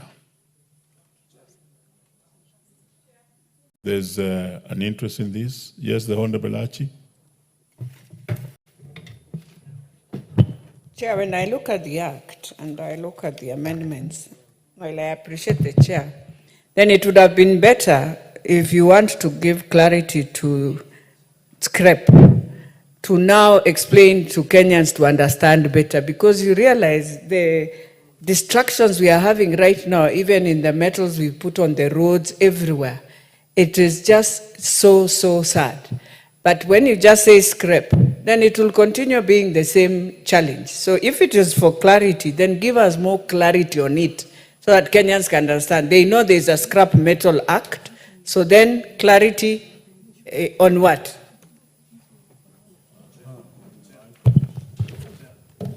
Let's hear the majority leader. Thank you, Honorable Chair. I think just to make it clear to Honorable Elachi, the definition of scrap metal is already contained in the Act. And in actual sense, what the Chair is trying to do now is to delete the words of used automobile. For instance, you discover in almost all parking yards in government offices, they are used automobiles. Therefore, if you use used automobile as a scrap metal, people will go and park cars today and tomorrow they will sell them as scrap. That is why the definition now within the definition for scrap metal for used automobile is being deleted to now use the word discarded. A discarded automobile that is not in use. Otherwise, if you say a used automobile, even my own car, because it came second-hand from Japan, is a used automobile. And somebody might just declare it as a scrap metal and sell it as scrap metal. Therefore, that was the clarity of that definition. To Honorable Chair, I think it's also good to include the exact definition of what is constituted of platinoid groups. Platinoid group, Honorable Speaker, as the Chair has enumerated. If you look at the import of many of these amendments, and those who sit in the House Business Committee, including yourself, Chair, will remember just this afternoon, the Honorable Chepkonga raised the issue of copper. And we had indication that there was indeed a bill that was defining, that was limiting who would trade in scrap metal that relates to copper and aluminium. And these amendments are actually in these miscellaneous statutes, that it will now be possible to protect our transformers, our other installations, including rail guards that are made some from aluminium, and people vandalize this critical government infrastructure, including transformers. And this afternoon, the Honorable Chepkonga was just speaking about how many of our constituents are suffering from transformers that have been vandalized, largely because people are looking for copper windings that are inside those transformers to sell as scrap metal. Therefore, with the enactment of this legislation, it will now be possible to protect even our transformers and other critical infrastructure, Honorable Speaker, and I therefore support those amendments. Thank you, Majority Leader, and I think that explanation now comes out. Even from where I'm seated, I'm very, very much now clear. And I hope, Honorable Elachi, it's clear to you. Honorable members, I now put the question that Section 2 be amended as proposed by the Chair. Will as many as of that opinion say aye? Aye. Will as many as of contrary opinion say nay? The ayes have it. Section 4(1). Honorable members, I now propose the question that provisions relating to the Scrap Metal Act, number 1 of 2015, in section 4(1) be amended as proposed. Honorable Chair, I beg to move that section 4(1) be amended as it appears in the order paper. And the justification for that amendment, Chair, is that it is necessary to include the principal secretaries for finance and internal security as members of the Scrap Metal Council. Since the two have been excluded in the Principal Act, yet they have a critical role to play in matters policy formulation that will assist the Council in developing appropriate measures and mechanisms for regulating the scrap metal industry and ensuring economic growth, protection of public health, and conformity to the principles of environmental stewardship as required by the Basel Convention as provided under Section 6(1) AI and of the Scrap Metal Act. And that is very necessary, especially now that we need to protect our assets. Thank you, Chair.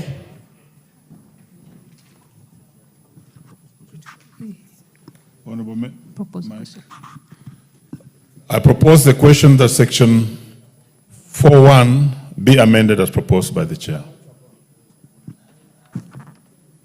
In the absence of interest, honorable members, I now put the question that section 4(1) be amended as proposed by the Chair. Will as many as of that opinion say aye? Aye. Will as many as of contrary opinion say nay? The ayes have it.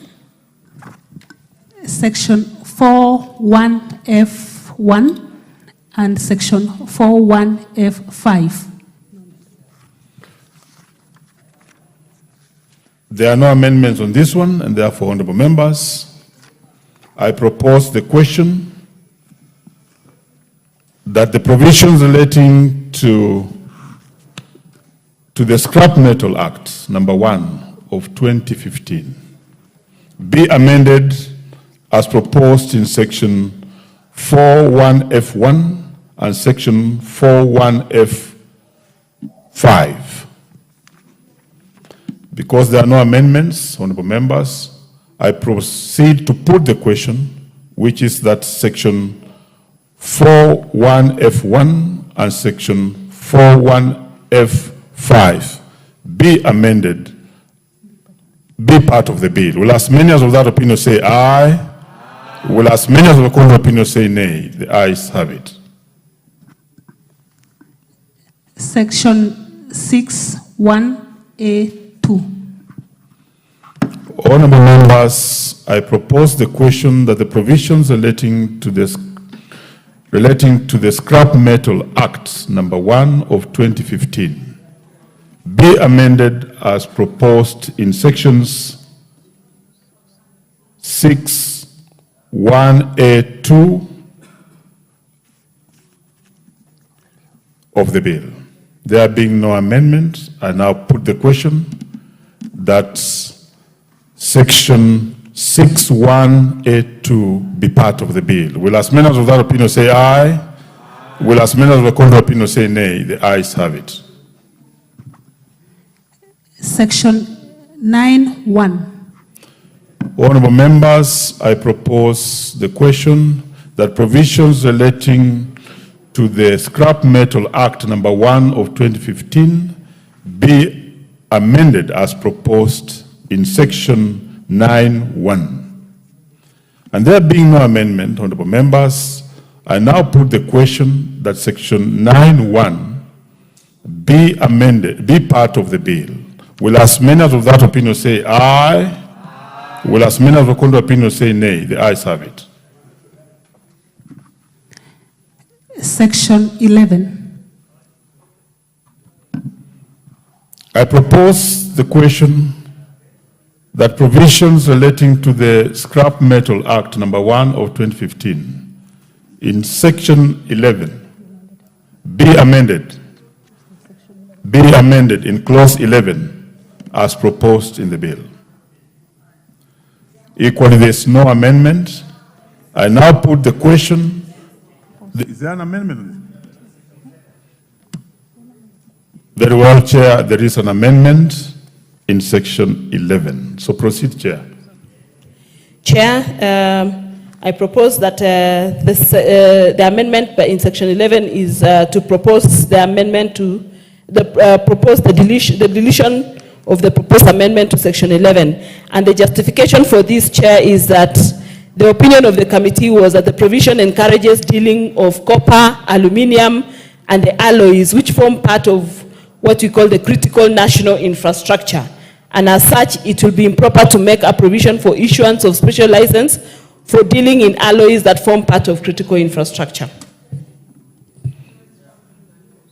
Honourable members, I propose the question that section 11 be amended as proposed by the Chair.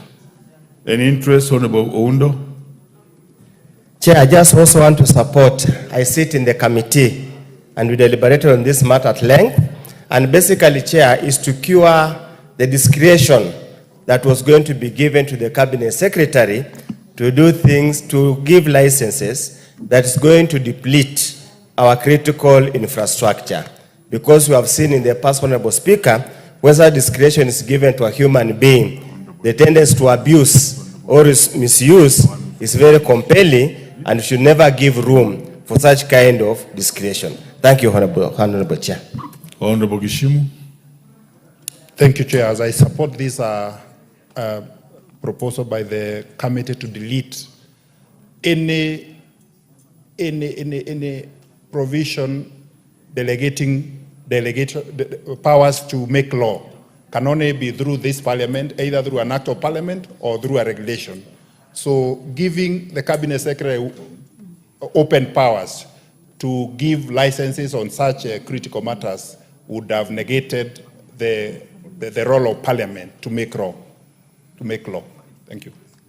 Very well. Honourable members, I now put the question that section 11 be deleted as proposed by the Chair. Will as many as of that opinion say aye? Aye. Will as many as of the contrary opinion say nay? The ayes have it.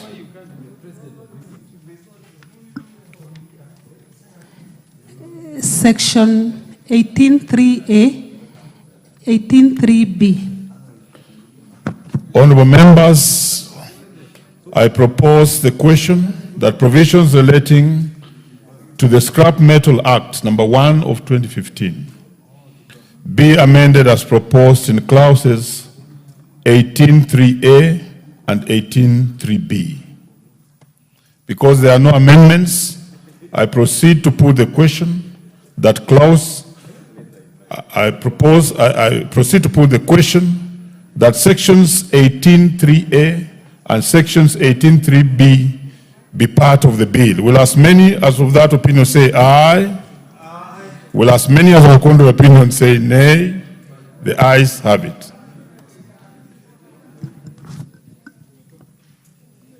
Section 24.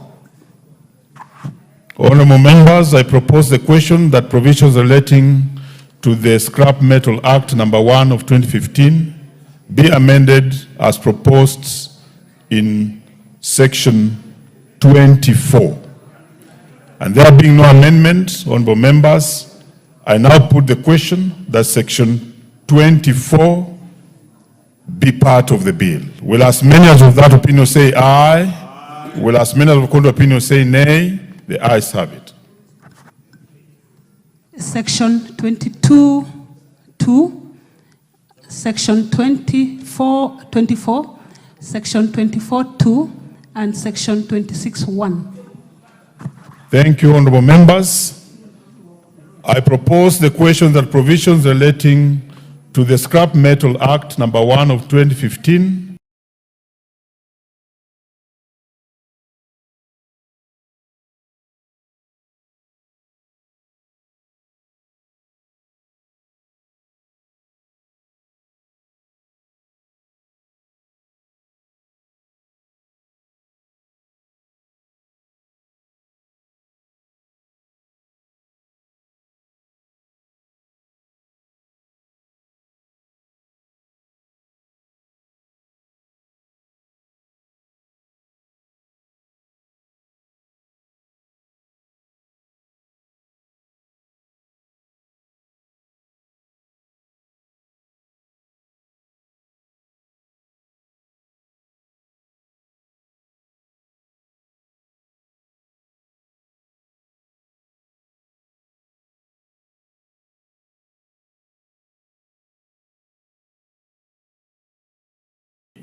to the Scrap Metal Act number 1 of 2015 be amended as proposed in section 26. Act number 1 of 2015 be amended as proposed in section 26(2).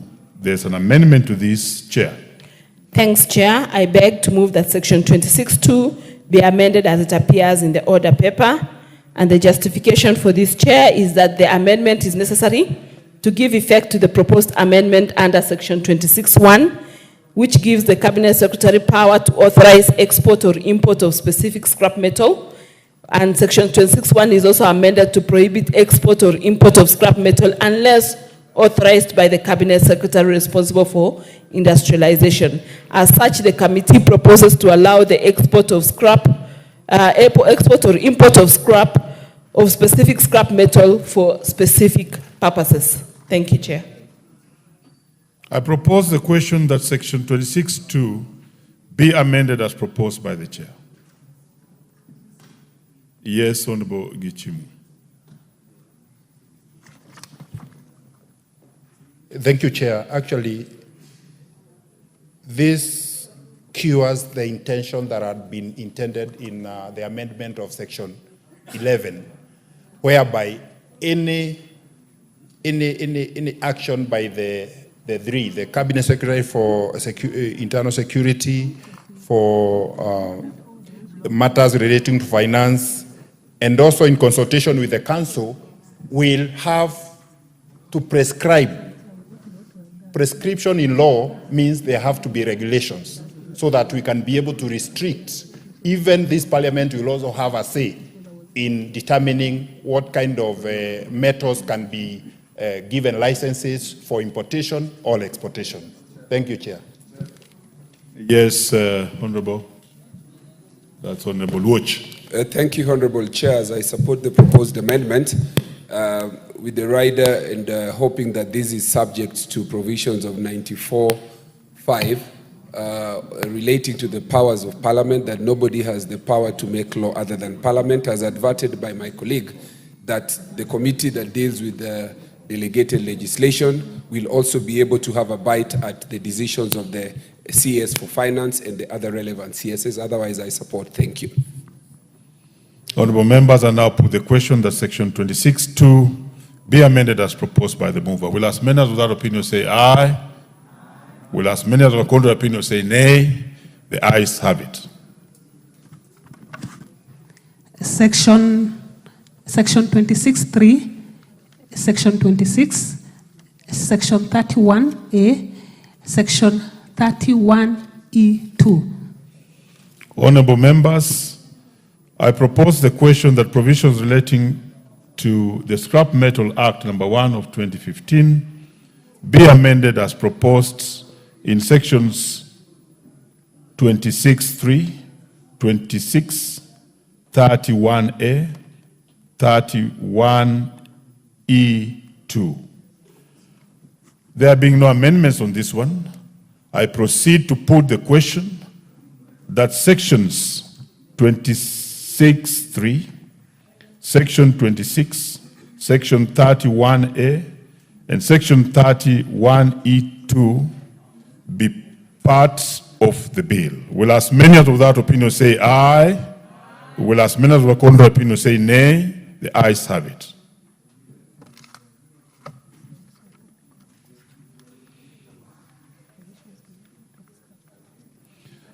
I now put the global question, which is that provision relating to the Scrap Metal Act number 1 of 2015 be amended, as amended be part of the bill. Will as many as without opinion say aye? Will as many as without contrary opinion say nay? The ayes have it.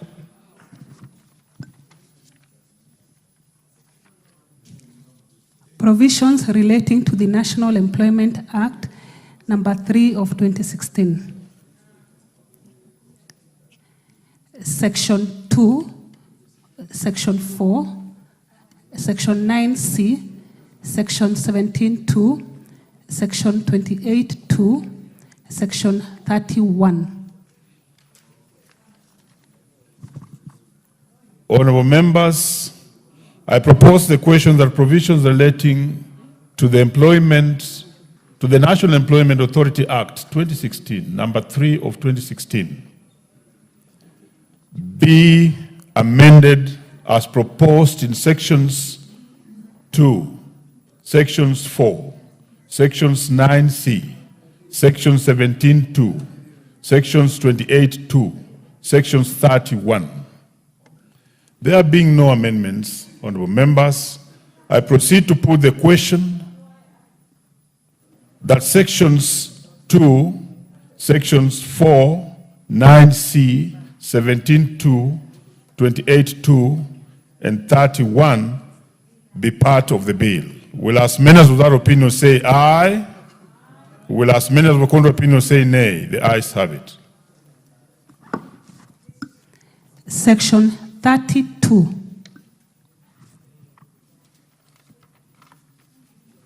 I propose the question that provisions relating to the National Employment Authority Act 2016, number 3 of 2016, be amended as proposed in section 32. Is there an amendment? Yes, the Labour Committee Chair. Thank you, Honorable Chair, and I beg to move that the schedule to the bill be amended by deleting the proposed amendment to the section 32 of the National Employment Authority Act. And Honorable Chair, the justification is that that section does not contain the word youth, and the intention was to replace the word youth with a jobless, with the word jobless. So that section does not contain the word youth, and that is the justification. Very well. I propose the question that section 32 be amended as proposed by the chair. That there being no interest, I put the question that section 32 be amended as proposed by the mover. Will as many as without opinion say aye? Will as many as with contrary opinion say nay? The ayes have it. Section 33, Section 33(1), 33(3), 34, 36(1), 36(3), 36(4), 37, and 40.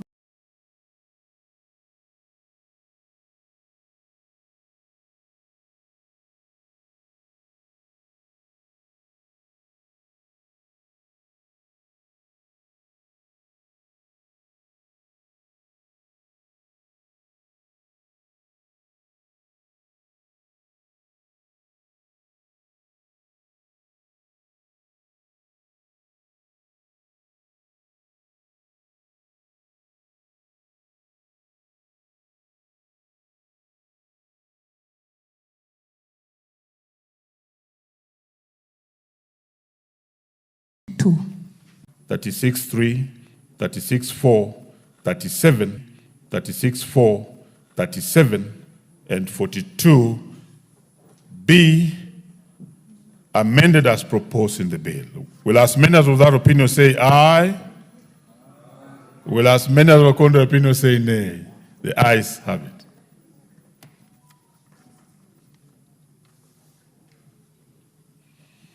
Honorable members, I now put a global question, which is that the provisions relating to the National Employment Authority Act 2016, number 3 of 2016, be as amended, be part of the bill. Will as many as without opinion say aye? Will as many as with contrary opinion say nay? The ayes have it. Provisions relating to the Fisheries Management and Development Act, number 35 of 2016. No amendment. Honorable members, I propose the question that provisions relating to the Fisheries Management and Development Acts of 2016 be amended as proposed in the bill. Is there an amendment on this one? Honorable members, there being no amendment, I proceed to put the question that I'll take it again.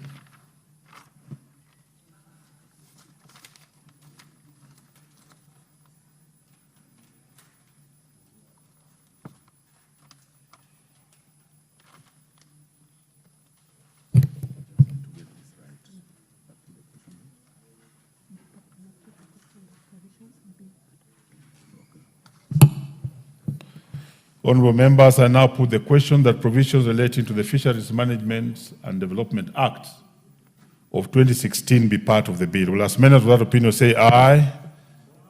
Will as many as with contrary opinion say nay? The ayes have it. Proceed. Provisions relating to the Energy Act, number 1 of 2019. Amendments? Yes. Honorable members, I now propose the question. Section 2. Honorable members, I now propose the question that provisions relating to the Energy Act number 1 of 2019 be amended as proposed in the bill. In sections 2. No amendment? Honorable members, I therefore proceed to put the question that provisions relating to the Energy Act number 1 of 2019 in section 2 be part of the bill. Will as many as without opinion say aye? Will as many as with contrary opinion say nay? The ayes have it. Is the chair in the house? Very well, thank you. New section 6A.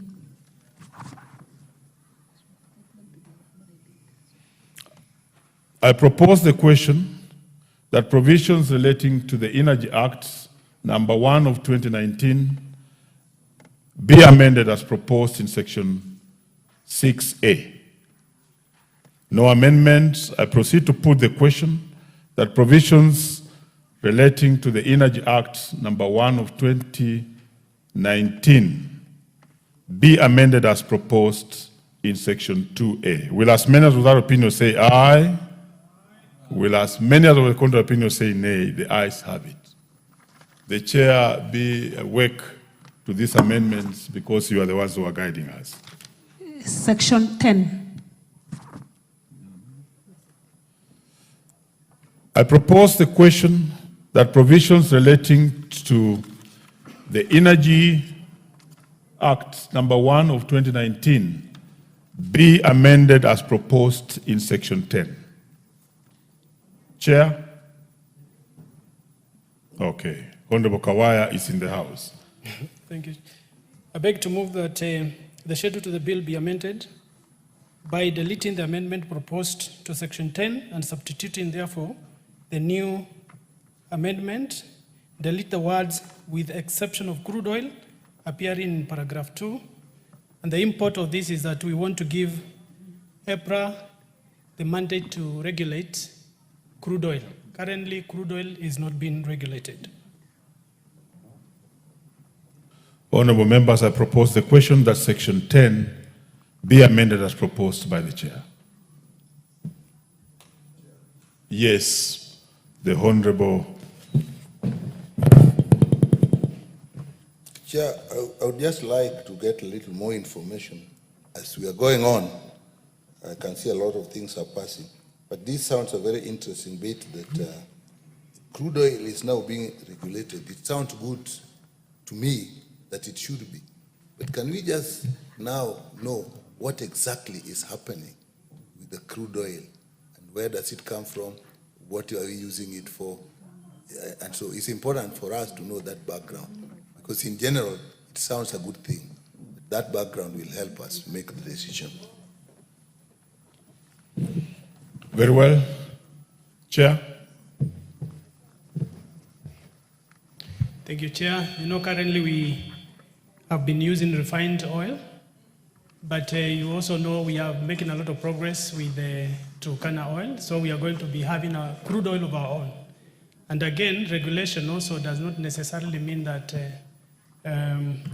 we are using crude oil ourselves.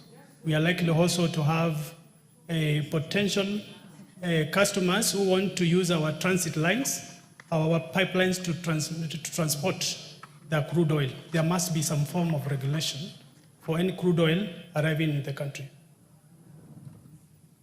Very well. Chair, I therefore support this, but also add that, you know, we used to actually have a refinery at Changamwe. If we are going to look back and even reinstitute that and revive it, then I think that this amendment is important. I support. Very well, you are in concurrence. Honorable members, I now put the question that section 10 be amended as proposed by the chair. Will as many as of that opinion say aye? Will as many as of a contrary opinion say nay? The ayes have it. Section 12(1)(e). Honorable members, I propose the question that provisions relating to the Energy Act, Cap 314, be amended as proposed in the clause in section 12(1)(e). Chair. I beg to move that the schedule to the bill be amended by deleting the amendment proposed to section 12(1)(e). Chair, this particular amendment sought to remove one of the representation to the EPRA board, who is a county representative of the county governments, or a representative from the Council of Governors. As the Energy Committee, we could not see the reason why we do not need to have a representative of the county governments in the EPRA board, because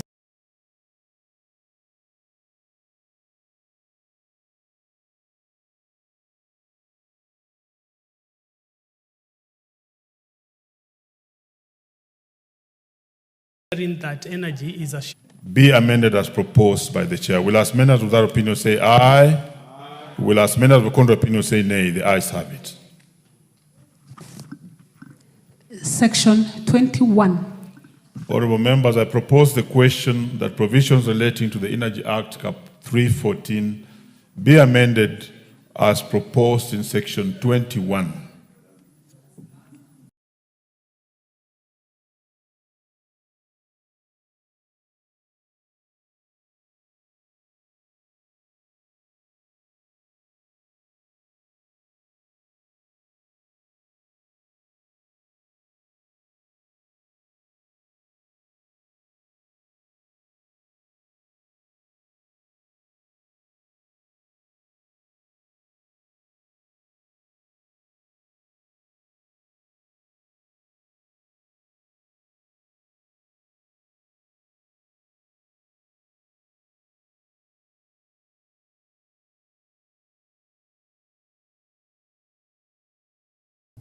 electricity and petroleum. And as you understand, as a energy committee, we are also working on reducing the cost of energy, and this sought actually to negate the very effort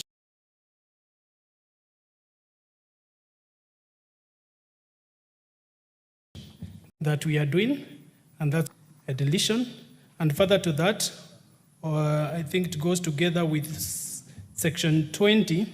Their proposal was, besides increasing this or doubling these collections. Honorable Chair, we had called out section 21. Allow me to propose the question that section 21 be amended as proposed by the Chair.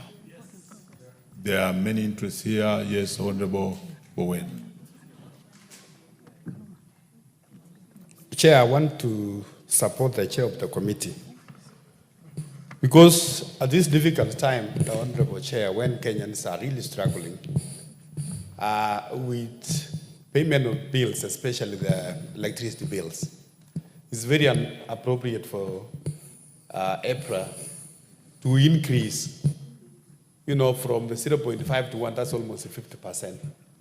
So I want to support the committee and the chair that this is not the right time. We are living at a very difficult time, and as a country, we are looking at measures on how we can reduce the cost of electricity amongst our people. Support, Honorable Chair. Very well. There was another interest. Honorable Watch. Chair, I support this amendment on light of the fact that the cost of electricity has a spiral effect of many other things, including the cost of living, cost of basic commodities.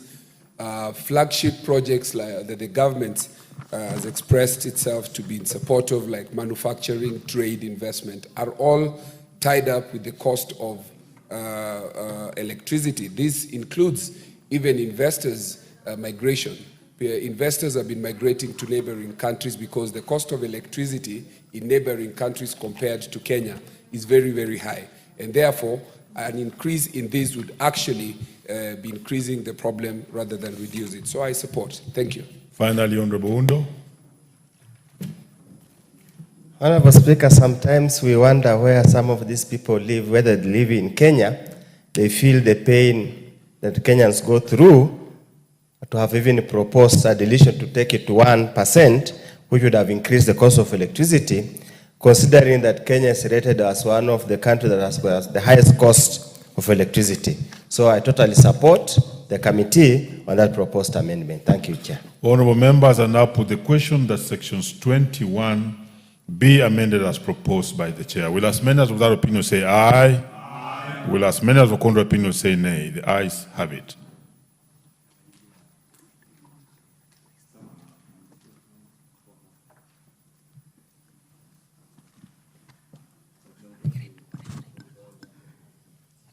Section 20. Honorable members, I propose the question that provisions relating to the Energy Act, Cap 314, be amended as proposed in Section 20. Chair. Thank you, Chair. I beg to move that the schedule to the bill be amended by deleting the amendment proposed to Section 20. Honorable Chair, again, this is a bit of mischief. EPRA sought to have levies collected by themselves, not be part of the consolidated fund, meaning basically this money is used raw, there's A&A, and that effectively removes, makes it difficult for us as Parliament to be able to oversight funds that are collected as A&A because they are not part of our budget. Honorable members, I propose the question that Section 20 be amended as proposed by the Chair. Honorable members, I proceed to put the question that Section 20 be amended as proposed by the Chair. Will as many as of that opinion say aye? Aye. Will as many as of contrary opinion say nay? The ayes have it.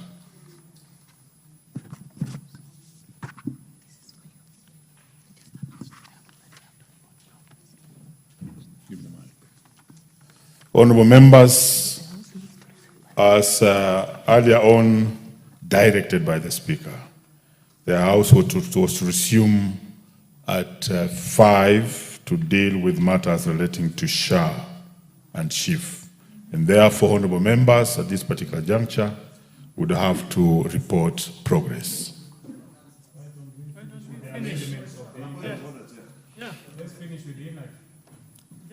Very well, let me hear the point of order from leader. Honorable Chair, I wanted to beg your indulgence that we do consider completing this, because the House sits up to 7 p.m. today, and we have 2 hours. If we even push to about another 15-20 minutes, we'll be done with this one.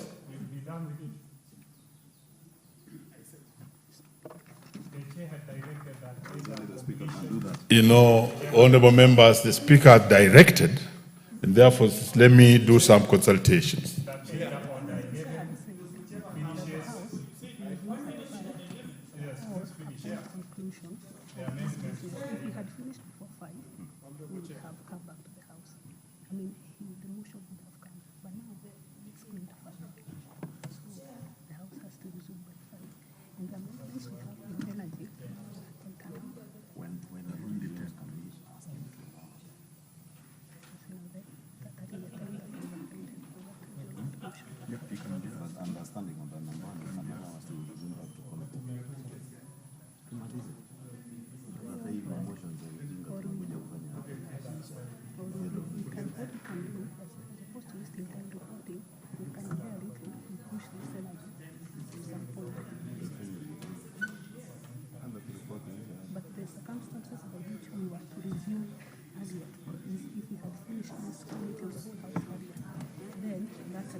No problem.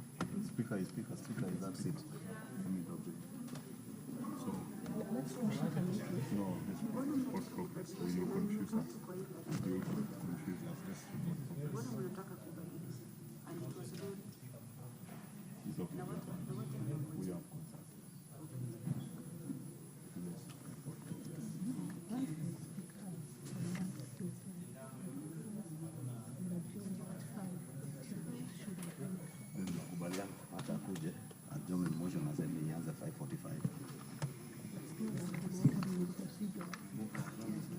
You will advise him then.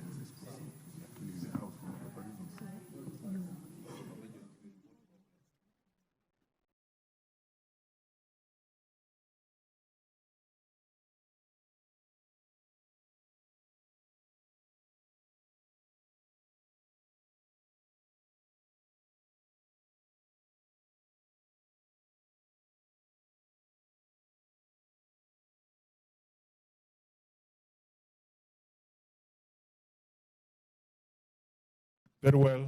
Because of the direction that were given by the Speaker, we shall report progress for now, and therefore I call upon the mover, who is the leader, Majority Leader. Honorable, when we have done enough consultation, allow the Majority Leader to proceed. Thank you, Honorable Chairperson. I'd like to move that the House do report to the House its consideration of the Statute Law Miscellaneous Amendments Bill, National Assembly Bill number 67 of 2023, up to clause 21 of the Energy Act, and its approval thereof with amendments, and seek leave to sit again. Mike. Honorable members, I put the question, which is that the committee do report to the House its consideration of the Statute Law Miscellaneous Amendments Bill, National Bill number 67 of 2023, up to the provisions relating to the Energy Act number 1 of 2019, section 20, and its approval thereof with amendments, and seek leave to sit again. Will as members of that opinion say aye? Aye. Will as members of the contrary opinion say nay? The ayes have it. for members, Mr. Speaker.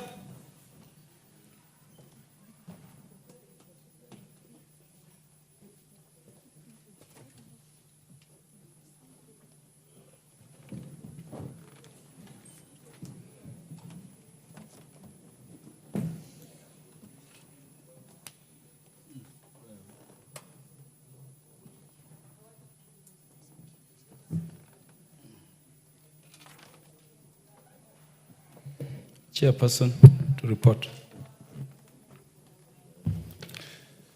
Honorable Speaker, I beg to report that the Committee of the Whole House has considered the Statute Law Miscellaneous Amendment Bill, National Assembly Bill number 67 of 2023, up to provisions relating to the Energy Act number 1 of 2019, Section 20, and approved the same with amendments and seek leave to sit again. Mover. Honorable Speaker, I beg to move that the House do agree with the committee in the said report, and also request Honorable Kangogo Bowen to second the motion for agreement with the report of the Committee of the Whole House. Mr. Speaker, I second.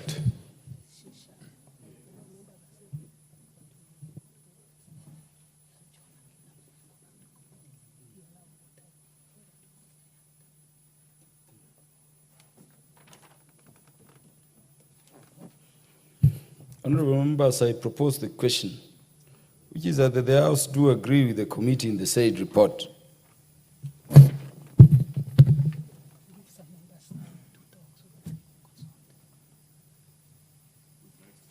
The Honorable Dr. Pukose. Thank you, Chair. Chair, the Speaker directed that the motion on adjournment be taken from 5 onwards or after order number 11.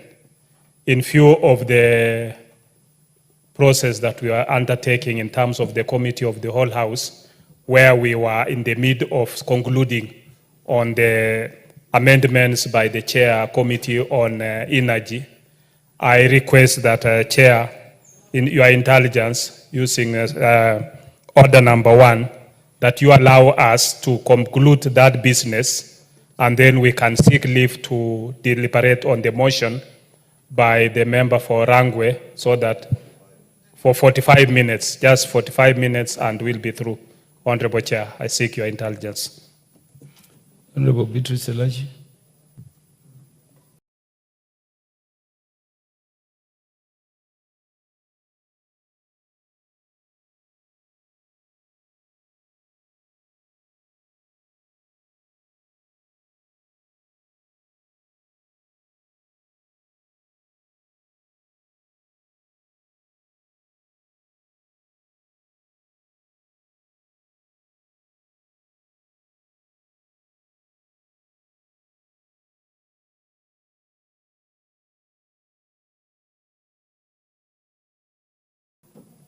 Chair, I thought we had the miscellaneous amendment bill. Few sections, Honorable Speaker, and we thought we should dispense of this issue, which will not take more than 20 minutes, Honorable Speaker, and then we go into the Honorable Koko's motion, which is also equally very important and touching the health of Kenya, Mr. Speaker. So I want to support my colleague, the Honorable Pukose, that you give us some few minutes, Honorable Speaker, and we should be done with the miscellaneous amendment bill. The Committee of the Whole House. Honorable, the adjournment motion was being brought by which member of the House? The Honorable Dr. Lillian Gogo. Would you approach the Speaker?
So, honorable members, let me now put the question, which is that the House do agree with the committee in the said report.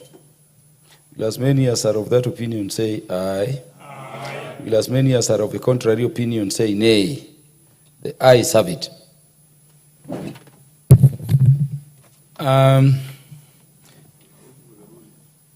This is the ruling I will make in regard to the request made that we revert to the Committee of the Whole House.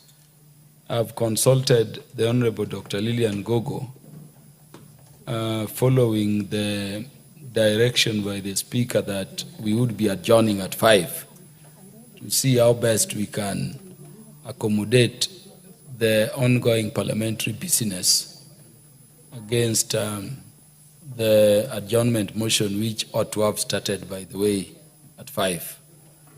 I'm therefore invoking the powers of the Speaker under Standing Order number 1 to review the previous ruling and direction of the Speaker on the starting time for the adjournment motion, which will now begin at 5:45, at exactly 5:45. And I'm saying I'm doing this having consulted both the majority leader and the mover of the adjournment motion. And there is agreement by both sides that for the convenience of the House and for the due transaction of the businesses we have on the floor, we move that way. So the adjournment motion based on those consultations is moved to 5:45. The previous ruling of the Speaker in this regard stands revised to that extent. 5:45, adjournment motion will be moved. Let us revert to call order number 11 again. Order number 11, Committee of the Whole House.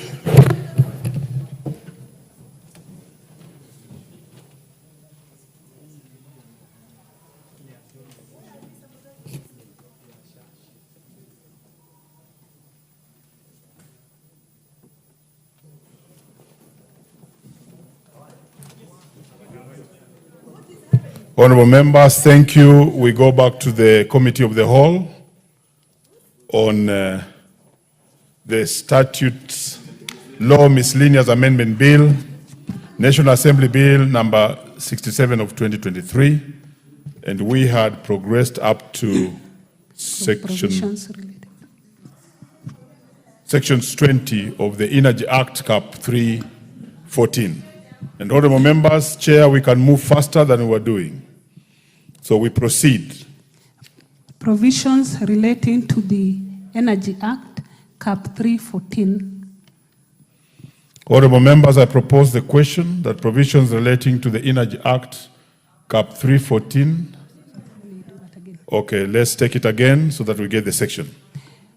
Provisions relating to the Energy Act, Cap 314, Section 20. Honorable members, I propose the question that provisions relating to the Energy Act, Cap 314, be amended as proposed in Section 20. Chair. Thank you, Chair. I beg to move that the schedule to the bill be amended by deleting the amendment proposed to Section 20. The Honorable Chair had spoken to this, that the proposal by EPRA was to, currently the levies collected are supposed to be part of the consolidated fund. They wanted to remove that from the consolidated fund, and the committee's view is that it is more difficult to oversight funds that are given as A directly to institutions. Honorable members, I propose the question that section 20 be amended as proposed by the mover. Honorable members, I put the question that section 20 be amended as proposed by the mover. Will as members of that opinion say aye? Aye. Will as members of the contrary opinion say nay? The ayes have it. Section 26(4). Honorable members, I propose the question that provisions relating to the Energy Act Cap 314 be amended as proposed in section 26(4). Chair. There being no amendment, honorable members, I proceed to put the question that section 26(4) be amended as proposed in the bill. Will as many as without opinion say aye? Aye. Will as many of contrary opinion say nay? The ayes have it. Section 45(1). Honorable members, I propose the question that provisions relating to the Energy Act Cap 314 be amended as proposed in section 45(1). Chair. Thank you, Chair.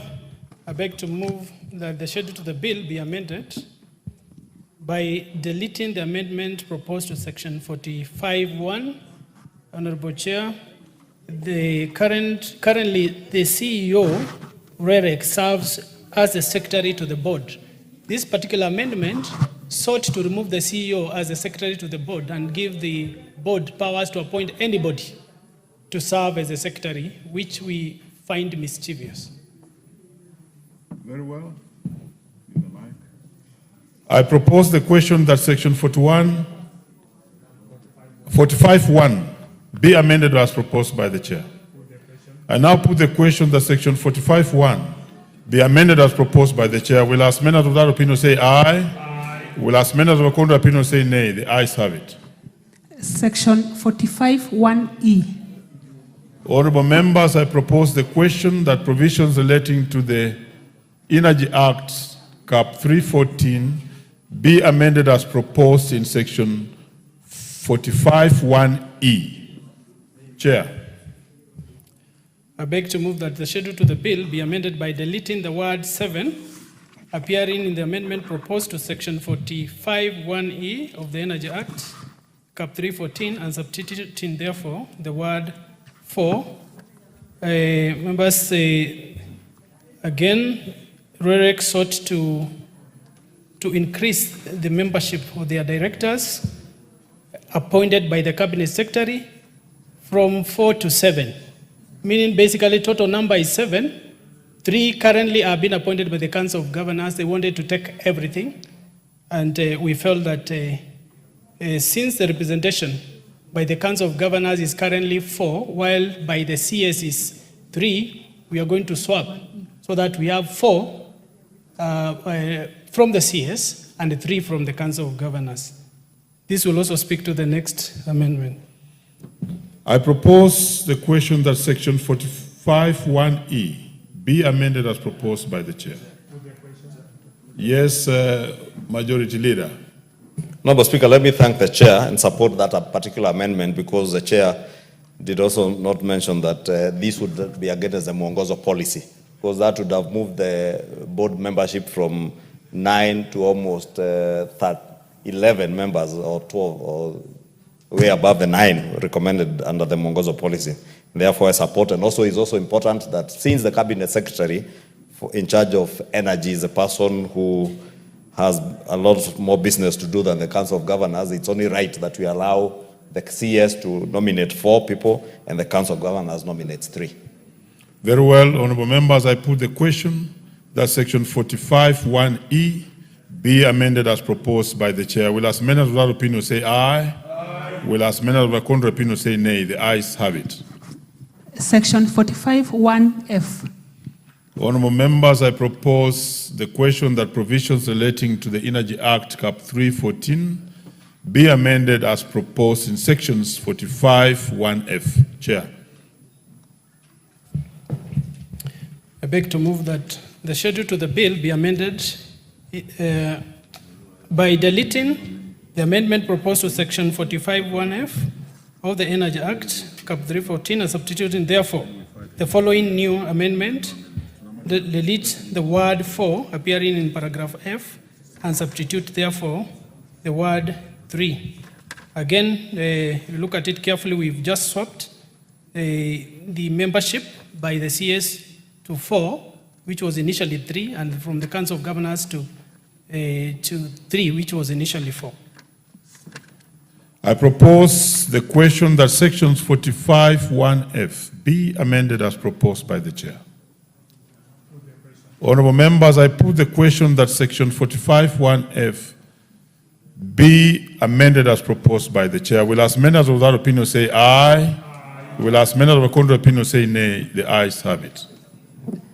Section 76(2), Section 82, Section 98(1)(d), Section 100(1)(b), 117, 129(2), 149(3), and Section 154(2).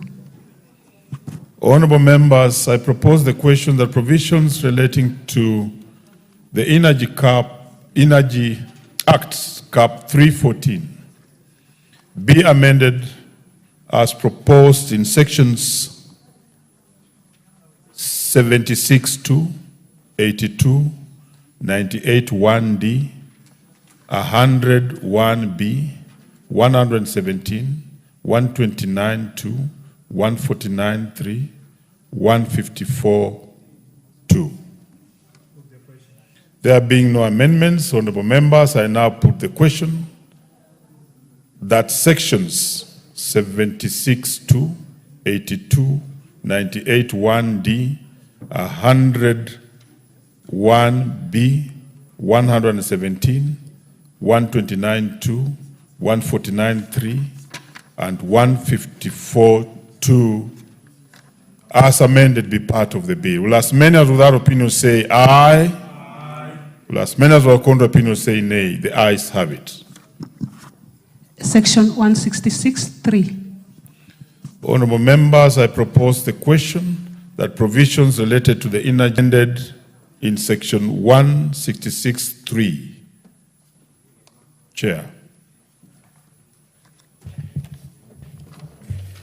Chair, there should be some form of an error, and we have no amendment on 166(3), neither 166(4).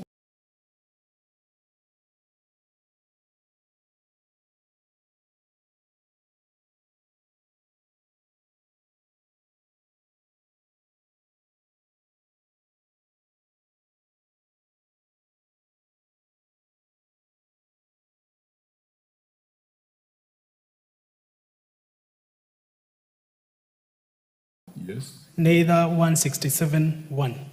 Honorable members, I put the question that sections 166(3),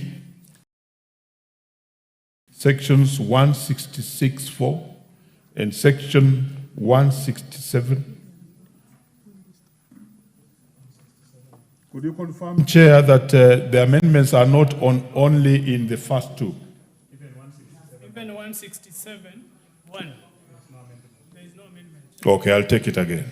Honorable members, I put the questions that sections 166(3), 166(4), and 167(1) be amended as proposed in the bill. Will as many as of that opinion say aye? Aye. Will as many as of the contrary opinion say nay? The ayes have it. Yes, Honorable Undo. I know it might have been overtaken by events. I thought it would allow us to ventilate, but now that you have said.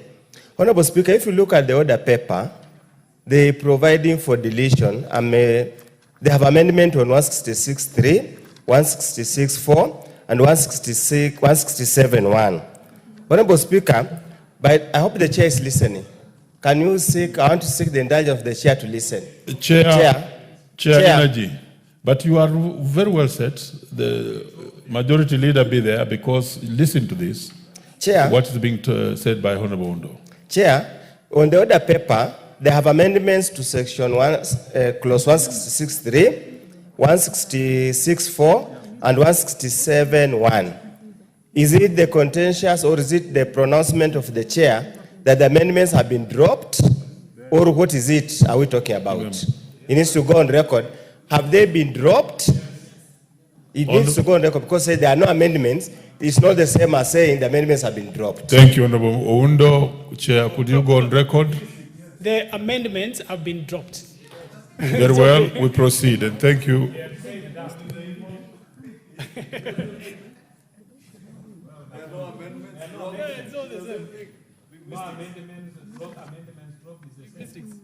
have one more to go.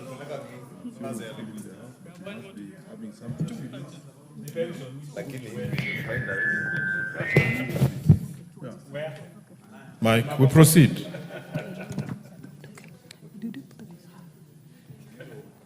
Where did you put it? Oh, sorry. Section 169(2). Honorable members, I propose the question that provisions relating to the Energy Act, Cap 314, be amended as proposed in sections 169(2). Chair, there's an amendment on this one. 169(2). Yes, there is. I beg to move that the schedule to the bill be amended by deleting the amendment proposed to section 169(2). Chair, it's a bit contentious issue here. That this particular one, the proposal was that if you, for instance, hire a vehicle or rent out your vehicle, and that vehicle is used to carry stolen materials, Kenya Power stolen materials like cables or etc., then you forfeit that vehicle. And the committee felt that it's a bit too, we are stretching it further, too far, because you can easily hire a vehicle without knowing the intent or the purpose for which this vehicle is going to be used, and you rent out your vehicle. This vehicle, if it ends up being used for other purposes, it will be a little too unfair that you forfeit a vehicle by just virtue of hiring this particular vehicle to the person who ends up using it for mischief. Very well, Chair. Yes. Let me propose the question first. Honorable members, let me propose the question that section 169(2) be amended as proposed by the chair. Yes, Honorable Bowen. Bowen, you take the first bite. Yes, I think, I don't know why they deleted this clause, Honorable Speaker, because if you find a vehicle carrying KPLC stolen materials, it means these people, they have organized themselves. They organize including the car, the means of transport, and the whole thing is a scene of crime. So I don't know why the committee, they should not have been deleted. It should be a deterrent, because many of our transformers in the rural areas, they have been stolen, and they are not taken they are not using their bags, they are using vehicles. Even those vehicles are part of the conspiracy. So they should be forbidden to the state. I oppose. Honorable Millie. Thank you, Chair.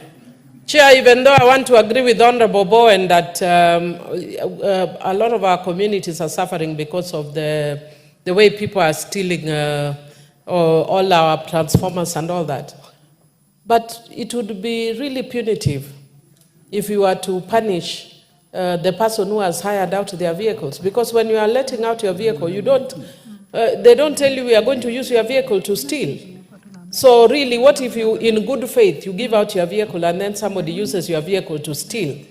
Even in criminal law, we must also be able to assess that you have a criminal mind or a guilty mind, which is called the mens rea. So it should actually be wrong to punish a person without a guilty mind. So I want to agree with the chair with that proposed amendment. Let us put strict punishment, but not punishing people who have not deliberately gone out of their way to steal. Leader. Chair, you know, the intent of this amendment was to make it punitive to carry stolen materials, especially those related to the energy sector. But I wanted to propose maybe as a middle ground, Honorable Speaker, that the chair considers, instead of deleting the entire amendment, to add a proviso where we say any vessel used to convey the vandalized equipment or appliance in the attempted vandalism detailed in subsection shall be forfeited to the state, provided that the owner of the vessel is not the person who was who is guilty of having vandalized the equipment.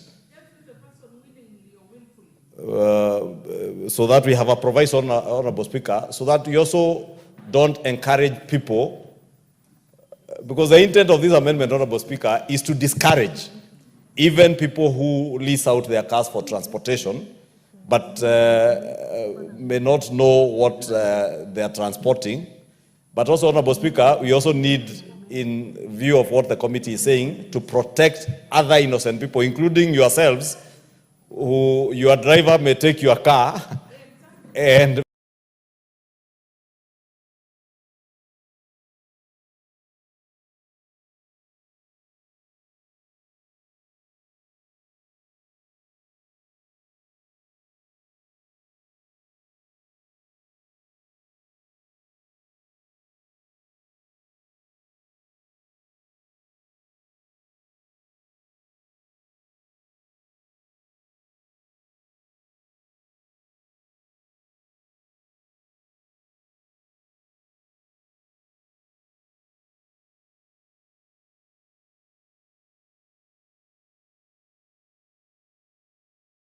ferry, and you're able to show that you never intended to transport stolen equipment knowingly. But if you knowingly transported stolen transformers and other equipment, then you forfeit that vehicle. And by the way, this is not the first proviso.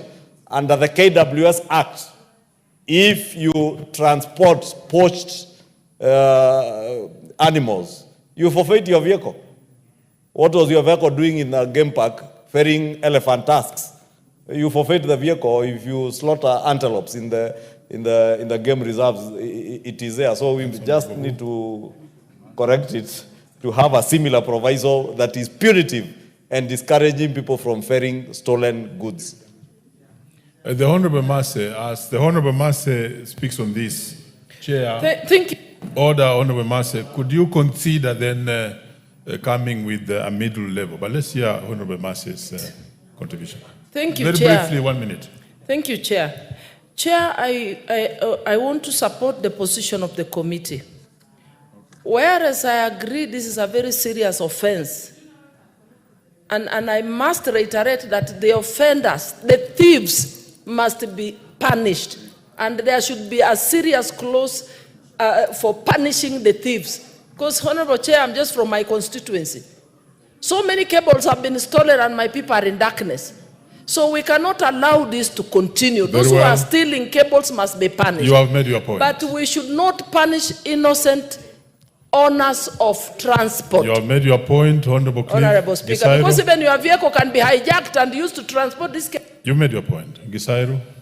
Thank you, Chair. I think I support the deletion by the Chair because, Chair, if the car has been leased, it will be wrong to punish the owner, for he may not have been aware that the car will be used for that. Okay. Yes, while we are against the stealing and vandalizing of electrical materials in our constituency and in the country in general, those who can forfeit, if, let's say, you are using your own vehicle and you are part of the act of ferrying the stolen materials, then at that point, because you are a culprit, then at that point you should be able to forfeit. Very well. Thank you. Very well. Finally, Oundo. Chair, I think the committee chair needs to be very careful in what they are amending. Honorable Chair, the Parent Act has a provision, has that particular clause, which says any vessel used to convey. Now, there was an amendment to expand it and make it more neater and tidier. Now, by proposing to delete the proposed amendment, it therefore means whatever exists in the parent act remains. See, we must be very clear. What are we saying? If the intention was to delete it completely, then you cannot proceed by how it is stated in this order paper. It means the existing clause or section remains, which is, and I thought the amendment as proposed in the miscellaneous bill was more elaborate and was capturing a little more issues compared to the existing clause, existing section. So the chair needs to be very clear. Very well. I want to be very clear that by deleting the proposed amendment, we revert to the existing section. Very well. Thank you. Honorable Muchomba, and then Chair. Chair, I am just wondering why we are wasting a lot of time to try to make a law that is going to be prohibitive for business people to lend out their cars or lease out their cars. Honorable Muchomba, this House does not waste time. Mind your language, proceed. Okay, Chair, I am thinking that even in as much as we support the proposed amendment, we should come up with a way of making sure that we create trackers that can be fixed inside the transformer and anything that is relating to that item, so that even if it is stolen, you don't have to be punishing the owners of the vehicle who were involved in transportation, but generally come up with a system of tracking the item. Very so well. in as much as we support him on that, because we don't want to lose the transformers again, let us come up with a way of tracking the equipment itself, because trackers are there. You have made Kenya. your point, and you are fallen on one part of the divide. Okay, Chair, do you have a further amendment to this? Yes. Okay, proceed to move that further amendment.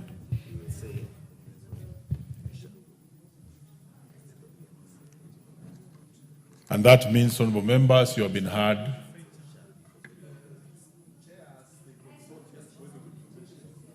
Boyen, who do you want to inform?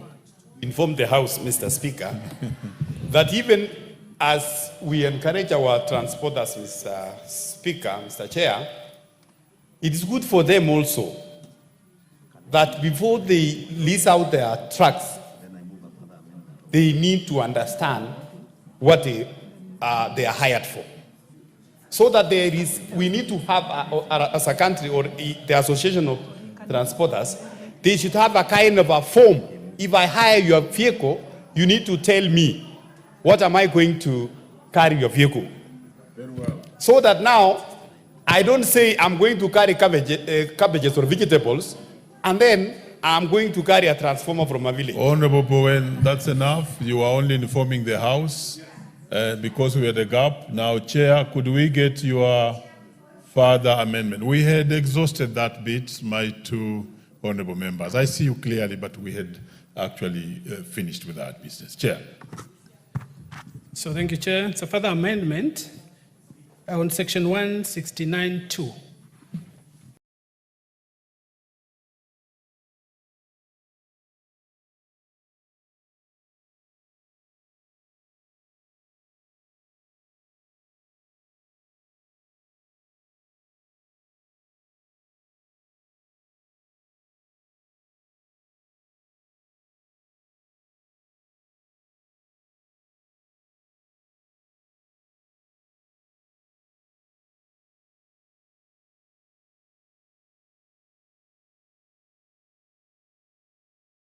I now put the question. Honorable members, I now put the question that sections 169(2) be amended as proposed by the mover. Will as members of that opinion say aye? Aye. Will as members of a contrary opinion say nay? The ayes have it. Proceed.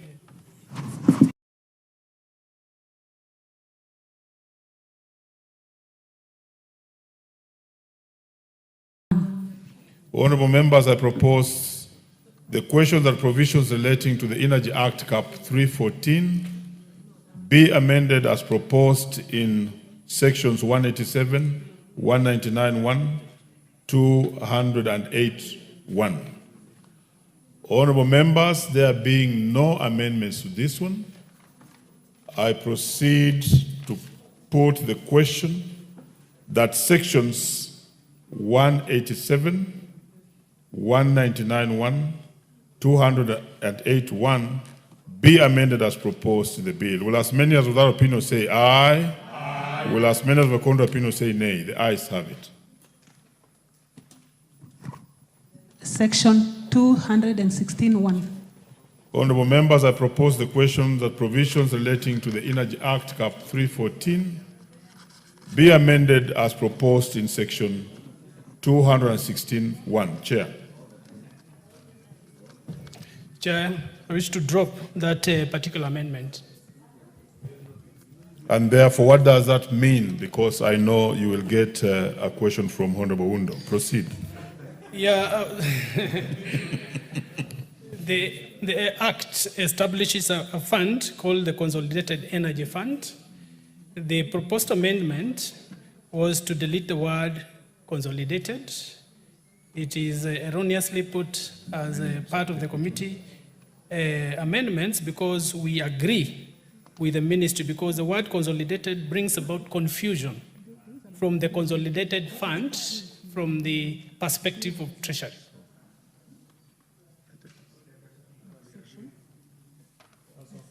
That's fine. Honorable members, I propose the question. It will remain as energy fund. Yes. Honorable members, I propose, give me the mic. Honorable members, I propose the question that section 216(1) be amended as proposed in the bill. Let me hear, Honorable, just one comment there.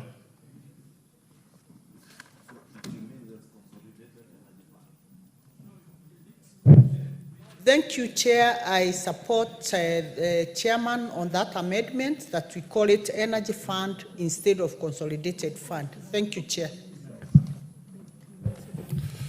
Honorable members, I put the question that section 216(1) be amended as proposed in the bill. Will as many as without opinion say aye? Will as many as with contrary opinion say nay? The ayes have it. Next.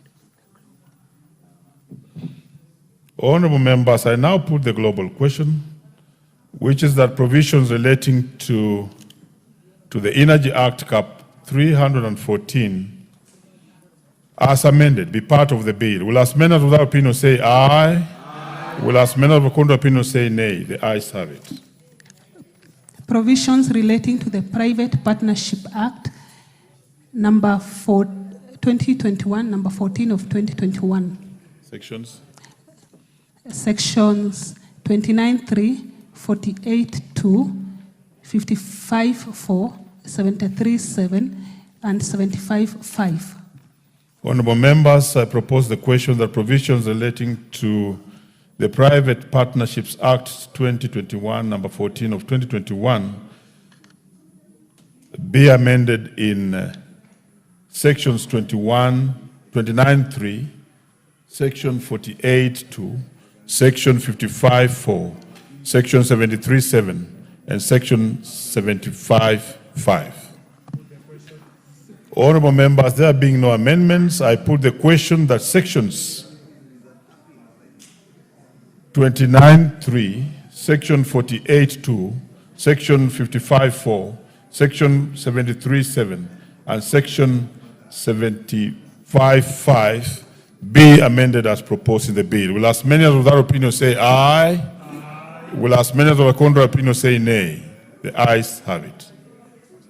I now put the global question, which is that provisions relating to the Private Partnerships Act 2021, number 14 of 2021, be part of the bill. Will as many as without opinion say aye? Will as many as with contrary opinion say nay? The ayes have it.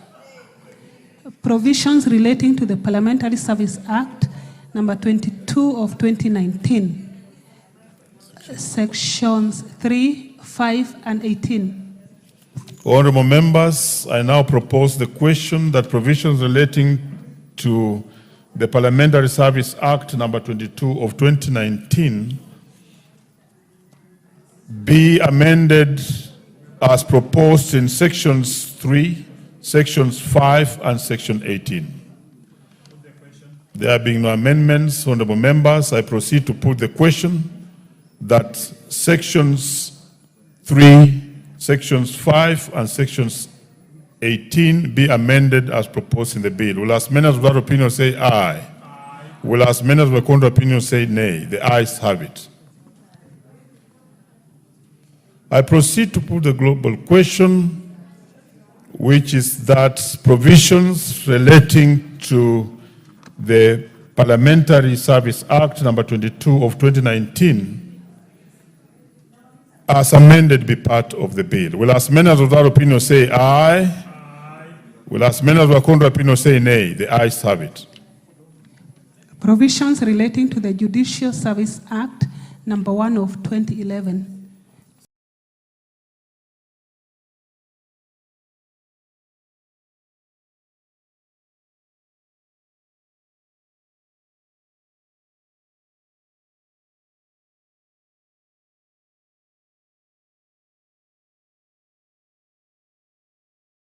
Section 13.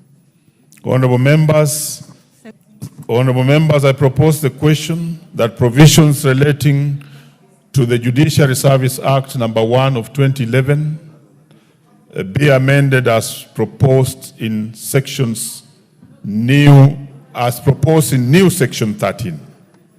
There's no amendment.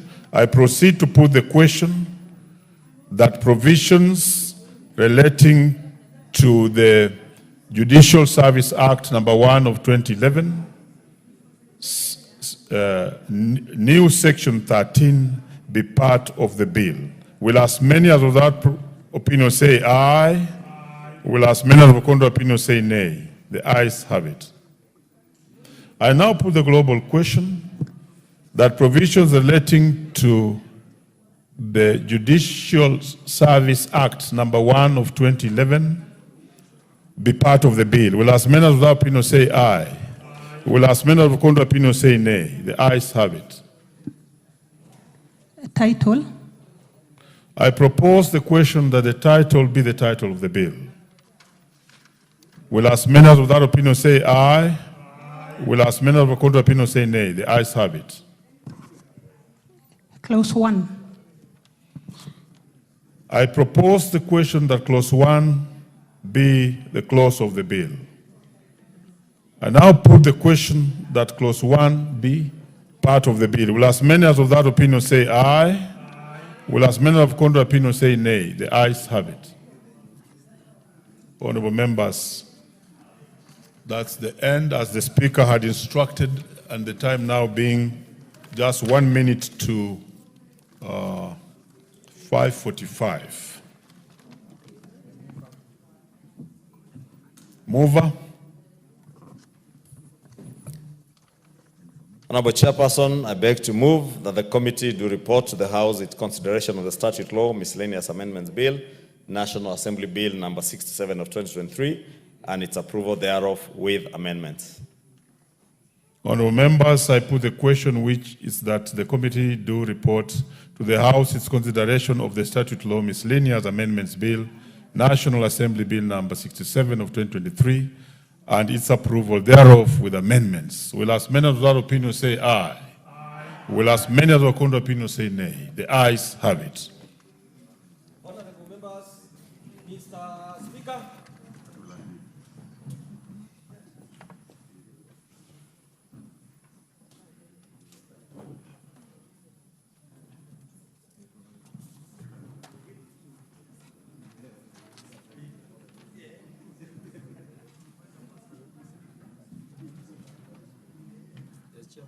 Chairperson committee. Very well, Honorable Speaker. Honorable Speaker, I beg to report that the Committee of the whole House has considered the Statute Law Miscellaneous Amendment Bill, National Assembly Bill number 67 of 2023, and approved the same with amendments. The mover to move agreement with the report. Honorable Speaker, I beg to move that the House do agree with the committee in the said report. I also request the Honorable Karemba Mushangi, the member for Runyenjes, to second the motion for agreement with the report of the Committee of the whole House.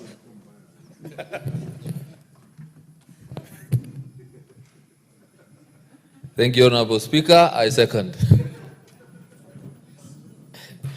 good to be experienced majority leader. Honorable Karamba is now an old hand in parliamentary procedure. Honorable members, I now propose the question, which is that the House do agree with the committee in the said report.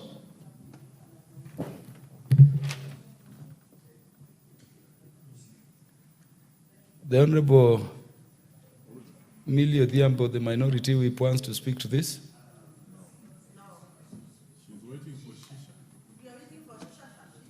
Okay. Yes, the Honorable Majority Leader. Honorable Speaker, I know this bill has taken quite some time because of the enormous work that was involved with the various committees, and allow me to take this opportunity to thank the Chair Energy, our Chair Labor, the Honorable Karamba, the Chair JLAC, and I think the other Chair was the Chair for Sports, who are very diligent in all the work that they put in considering these amendments.